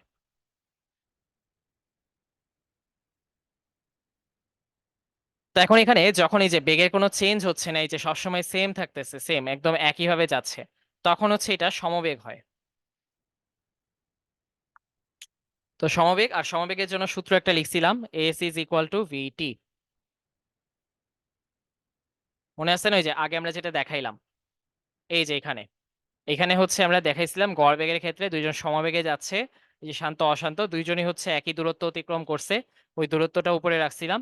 তারপর দুইজনের যে সময়টা লাগছিল, ওইটা থেকে হচ্ছে বেগ নিয়ে আসছিলাম, ওই বেগটা আনার পরে হচ্ছে ভি 1 ভি 2, তারপর হচ্ছে আমরা দুইজনের বেগ দিয়ে হচ্ছে ভাগ দিচ্ছি আর কি দূরত্বটা। তো এখন যে কোনো একটা দূরত্ব ধরে নিচ্ছি, দূরত্ব ধরে নিয়ে বেগ দিয়ে হচ্ছে ভাগ দেওয়া হয়েছে। তো দেওয়ার পরে হচ্ছে দেখা যায় যে এরকম আসতেছে, ঠিক আছে, দূরত্বকে বেগ দিয়ে ভাগ দিলে আমরা এই সময়টা পেয়ে যাচ্ছি। তো এখন এই সময়ের জায়গায় তাহলে আমরা এটা লিখতে পারি, ওইভাবে হচ্ছে লেখা হয়েছে।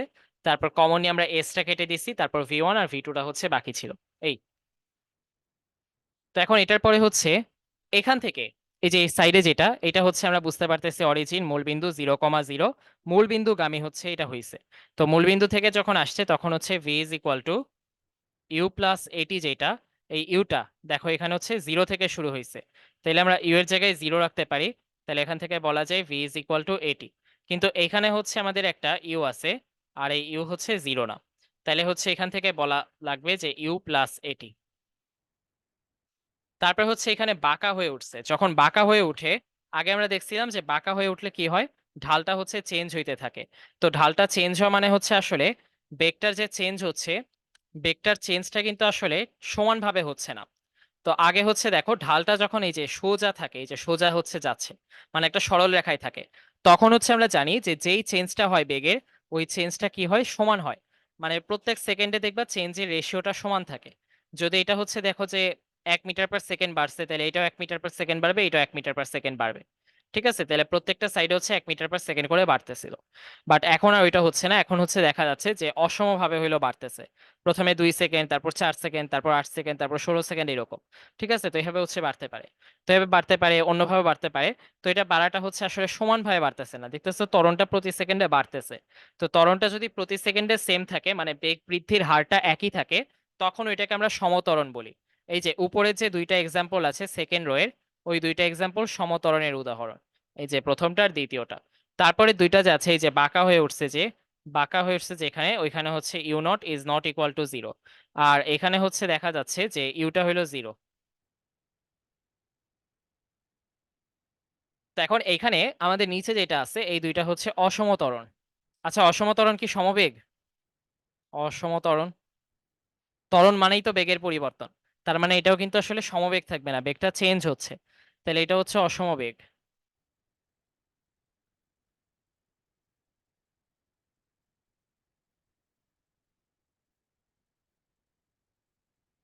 ঠিক আছে, আচ্ছা, তারপর হচ্ছে আমরা যাই। এরপর আমাদের কাছে আরো দুইটা আছে। এখন আমরা আগের গুলা হচ্ছে দেখতেছিলাম সব বাড়তেছিল, তাই না? এখন হচ্ছে আমরা দেখতে পাচ্ছি যে নিচে আসতেছে। তো নিচে নামা মানে কি? এটা হচ্ছে বেগ আর এটা হচ্ছে সময়। এই যে বেগ আর এটা সময়।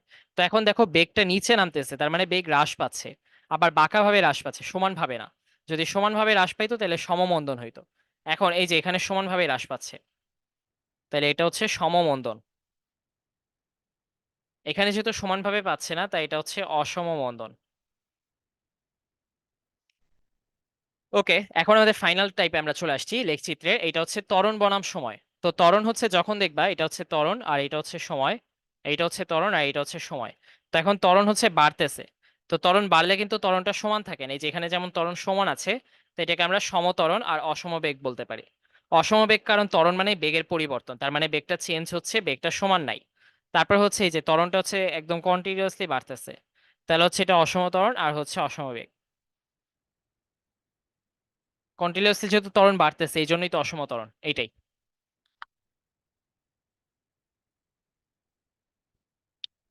তারপর হচ্ছে আমাদের গতির কয়েকটা সমীকরণ আছে, চারটা সমীকরণ। এই চারটা সমীকরণ প্রতিপাদন করতে হবে।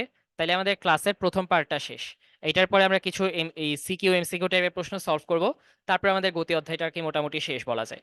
ঠিক আছে, তাহলে হচ্ছে এখন আমরা আসি গতির প্রথম সমীকরণ প্রতিপাদন। তো প্রথম সমীকরণে আমি মুখে তোমায় কিছু কথা বলি, এটা লিখে নাও, যেটা আমি পরে টাইপ করে দিব আবার। ঠিক আছে, তো আমি এটা টাইপও করে দিব, আগে লিখে নাও। তো লিখবে হচ্ছে, মনে করি কোনো বস্তু ইউ আদিবেগ নিয়ে। তাহলে এর আদিবেগ কত? আদিবেগ হচ্ছে ইউ। ইউ আদিবেগ নিয়ে এ সুষম ত্বরণে গতিশীল।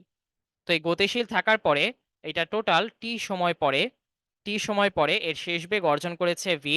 এবং এইটার যে টোটাল অতিক্রান্ত দূরত্ব, এই টোটাল অতিক্রান্ত দূরত্ব হচ্ছে এস। ঠিক আছে, এটা হচ্ছে লিখে নাও। তাহলে আমাদের এই পার্টটুক লেখা শেষ। মনে করি কোনো বস্তু ইউ আদিবেগ নিয়ে এ সুষম ত্বরণে গতিশীল, টি সময় পরে শেষ বেগ ভি এবং অতিক্রান্ত দূরত্ব হচ্ছে এস। তো এখন আমরা জানি, দুইটা জিনিস জানি আমরা।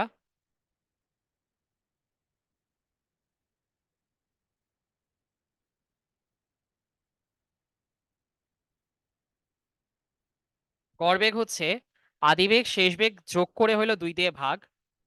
তো এটা দুই ভাবে হইতে পারে। আরেকটা হচ্ছে টোটাল যে সরণ, ওই যে এস, টোটাল সরণ এস, ওইটাকে টোটাল সময় টি দিয়ে ভাগ। তো এটা হচ্ছে আমরা 1 নাম্বার দিলাম। তারপর গড়বেগের আরেকটা হতে পারে, এটা নিচে লিখি, তাহলে এই ভালো। লিখো আবার।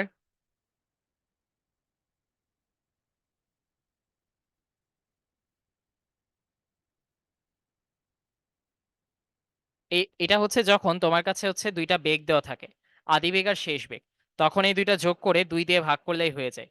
2 দিয়ে ভাগ করলে হচ্ছে যেটা পাবা ওইটাই হচ্ছে তোমার গড়বেগ। ঠিক আছে, তাহলে হচ্ছে এখানে 2। তবে আমরা হচ্ছে যে টোটাল সরণ ডিভাইডেড বাই টোটাল সময়, এটা মাথায় রাখবো ভালো মতো। আর এখন 1 আর 2 পেয়ে গেছি।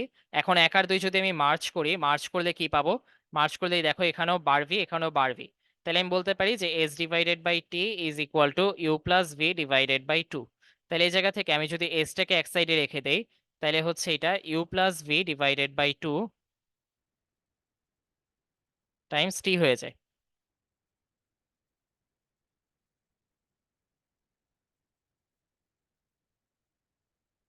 এটাই, তাই না?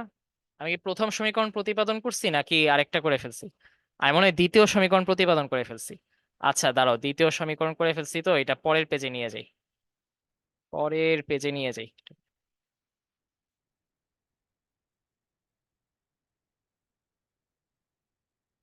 ভুলে দ্বিতীয় সমীকরণ প্রতিপাদন হয়ে গেছে। তো এটা সমস্যা নাই, আমাদের প্রত্যেকটা পেজেই হচ্ছে ওই যে আদিবেগ আর শেষ বেগের কথা লেখা লাগবে। এই যে এই কথাটা আর কি। আমি এটা একটু সরাই নিই। হ্যাঁ, আচ্ছা, প্রথমটা আরো সোজা। প্রথমটার জন্য হচ্ছে তোমার জাস্ট ত্বরণের সূত্রটা জানতে হবে। ঠিক আছে, তো এখন আমি মনে করতেছি যে কোনো বস্তুর আদিবেগ দেওয়া আছে ইউ, তারপর এটা এ সুষম ত্বরণে হচ্ছে গতিশীল, আর টি সময় পরে হচ্ছে এইটা যে বেগের পরিবর্তন, শেষ বেগটা ভি। শেষ বেগ যদি ভি আসে তাহলে হচ্ছে বেগের যে পরিবর্তন, শেষ বেগ ভি, বেগের যে চেঞ্জ, বেগের পরিবর্তন বেগের পরিবর্তনটা হচ্ছে ভি মাইনাস ইউ এবং হচ্ছে অতিক্রান্ত যে দূরত্ব এটা এস। অতিক্রান্ত দূরত্ব তো আমাদের প্রথম সূত্রে লাগে না, তাই এটা আমি বাদ দিয়ে রাখতেছি।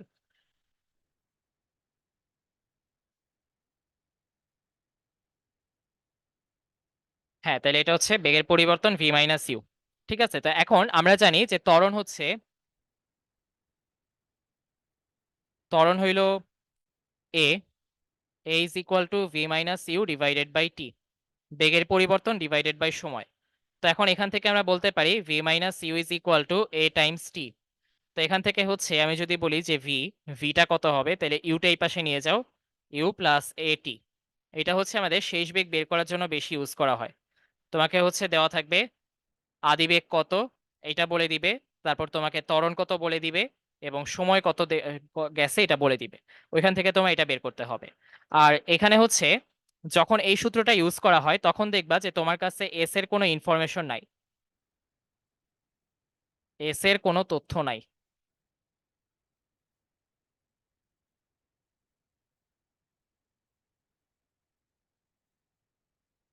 এস এর কোনো তথ্য না থাকলে হচ্ছে আমরা প্রথম সমীকরণটা ইউজ করব। বাকি তিনটা সমীকরণেই দেখবা এস দেওয়া আছে। তো চারটা সমীকরণের মধ্যে একটাই এস নাই, তারপর দেখবা একটা ইউ নাই, তারপর দেখবা একটা এ নাই, আর একটাই হচ্ছে দেখবা ভি নাই। সবগুলোতেই টি আছে, ঠিক আছে, টি মানে সময় তোমার সব জায়গাতেই লাগবে।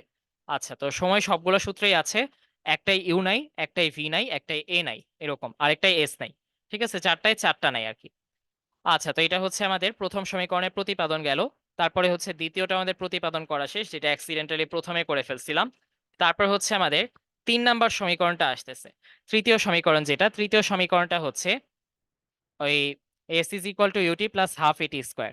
তো সিকোয়েন্সটা একটু মাথায় রেখো কোনটা কয় নাম্বার। তাইলে হচ্ছে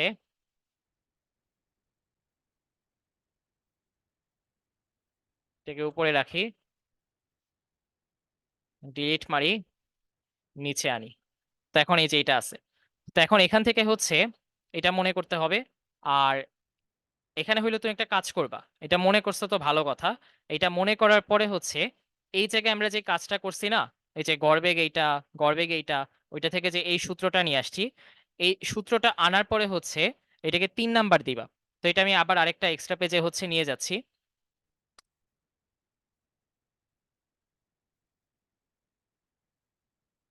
তাহলে তো হুদাইটা মুছছি, এটা আবার আমাদের লাগবে। ঠিক আছে, এই সেম জিনিসটাই তোমার আবার লেখা লাগবে। এই পুরো জিনিসটা হচ্ছে তোমার নিয়ে আসতে হবে। তুমি যদি বলে দাও যে আমরা এটা আগেই প্রতিপাদন করে ফেলছি বা এই সূত্রটা আছে, তাহলে তোমার 1 নাম্বার কেটে দিতে পারে, ওই চান্স আছে। কারণ স্যার তখন বলবে তোমাকে তো আমি দ্বিতীয় সমীকরণ প্রতিপাদন করতে বলি নাই, তুমি তো দ্বিতীয় সমীকরণটা তাহলে পাও নাই। কারণ ওইটা তোমার প্রতিপাদন করে নিয়ে আসা লাগে। তো এই প্রতিপাদনটা না করে যদি তুমি বলো যে আমি পেয়ে গেছি, তাহলে তো হবে না, ওইটাকে তোমার নিয়ে আসতে হবে, তারপর হচ্ছে পাইছি বলতে হবে। তাহলে এটা নিয়ে আসছো, নিয়ে আসার পরে হচ্ছে এটাকে 3 নাম্বার দাও। 3 নাম্বার দেওয়ার পরে পরের পেজে যাও। এখন তুমি 3 নাম্বার যেটা পাইছো ওইটার সাথে হচ্ছে আমরা আবার প্রথম সমীকরণ যেটা ওইটা জানি। তাহলে এখানে লিখবা হচ্ছে আমরা জানি, এরপর প্রথম সমীকরণের কথা বলবা।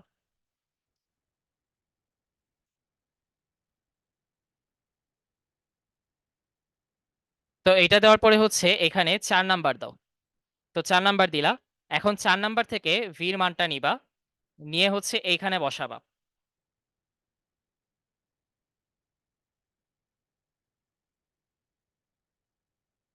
কি কি হইলো? হ্যাঁ, এই তো আসছে। তো এখন এই যে এটা যে আছে এই 3 নাম্বারটায় বসায় দিবা। আমি আগে এটা একটু সরাই, এটাকে একটু উপরে রাখি, তার নিচে এটাকে রাখি। তো এখানে হচ্ছে বসাবা।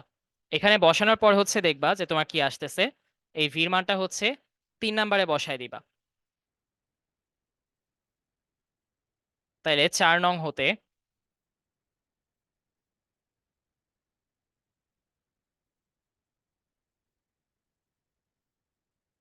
ভি ব্র্যাকেটে কেন দিছি, ছি ছি, এই ভি তো বেগ, ভি এর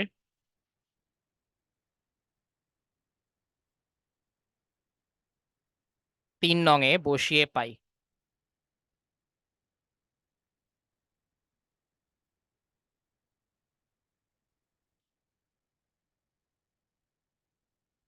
তো S is equal to you plus V এর মান হচ্ছে U plus AT divided by 2 times T. তাইলে হচ্ছে এখান থেকে আসে S is equal to 2u plus AT divided by 2 times T. তাহলে এই জায়গা থেকে হচ্ছে আসে S is equal to 2u, এই যে টিটাকে আমি এখন দুই সাইডে গুণ করে দিব, এখানে একবার, এখানে একবার। তাহলে টি দুই সাইডে গুণ হয়ে গেলে 2ut প্লাস এ একটা টি অলরেডি ছিল এটি স্কোয়ার ডিভাইডেড বাই 2। এখন নিশ্চয় একটা আন্দাজ পাচ্ছ আমি কই যাইতেছি। এরপর এটার পরে হচ্ছে দেখবা এস, এরপর 2 দিয়ে ভাগ করে দাও, ইউটি প্লাস এই যে এখানে 2 দিয়ে ভাগ করলে হাফ থাকে, হাফ এটি স্কোয়ার। তাহলে দেখছো খেয়ে বের হয়ে গেল আমাদের, এই তো বের হয়ে গেছে। তারপর হচ্ছে এটা হচ্ছে আমাদের 3 নাম্বার, এটা কি 3 নাম্বার ছিল না, এখন 4 নাম্বার সূত্র, এটাই হচ্ছে আমাদের লাস্ট। তারপর হচ্ছে আমাদের ওই ম্যাথমেটিক্যাল যে সলিউশন গুলো আছে ওই ম্যাথ প্রবলেম গুলো সলভ করবো, ওইটা আমাদের এর পরের ক্লাসে, আজকের ক্লাসটা এই পর্যন্তই থাকবে। তো এখন এই চতুর্থ সমীকরণ প্রতিপাদনের কেসে আমরা হচ্ছে প্রথমে আসি, a is equal to V minus u divided by t. তো এখন এইটা কিন্তু আমাদের জানা আছে ত্বরণের সূত্র, তাহলে এখান থেকে AT is equal to V minus U. তো এখন এখান থেকে আমি টাইম বের করতে পারি, টাইম হচ্ছে t is equal to V minus u divided by a. ঠিক আছে, এটা হচ্ছে আমি এবার বের করলাম। আর এইটা বের করার পরে হচ্ছে তুমি এবার আরেকটা কাজ করবা, এই যে আগে যেরকম করছিলা এই পেজটা আবার নিয়ে আসবা।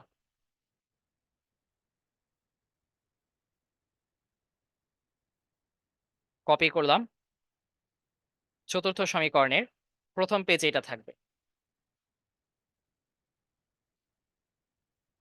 এই প্রথম পেজে আবার এটা আমরা নিয়ে আসছি। তো এখন এখান থেকে এটার পরে যেটা পাইছি যে t is equal to V minus u divided by a, এইটা হচ্ছে আমাদের 4 নাম্বার। তাইলে এই যে এই জিনিসটা আমি দুইবার আনছি, 3 নাম্বার সূত্রে একবার, 4 নাম্বার সূত্রে একবার, মাথায় রাখবা 3 নাম্বার সূত্রে 4 নাম্বার সূত্রে আমাদের এটা নিয়ে আসতে হয়। ঠিক আছে, এটা নিয়ে আসলাম, নিয়ে আসার পরে হচ্ছে আবার আমি এইটা বের করলাম। বের করার পরে এই যে 4 নাম্বার যে বের করছি, সময় বের করছি এখন। ঠিক আছে, ত্বরণের সূত্র থেকে এই যে টিটা জাস্ট উপরে নিয়ে গেছি, এটা নিচে নামাইছি, তারপরে এই যে সময়টা নিয়ে আসছি। এখন হচ্ছে আইভি এর টি এর মান 3 নং এ বসাই। এর আগে কি বসাইছিলাম, ভি এর মান বসাইছিলাম ওই আগের সূত্রে, মনে আছে না? এখন টি এর মানটা বসাচ্ছি 3 নং এ, 3 নং এ বসাই।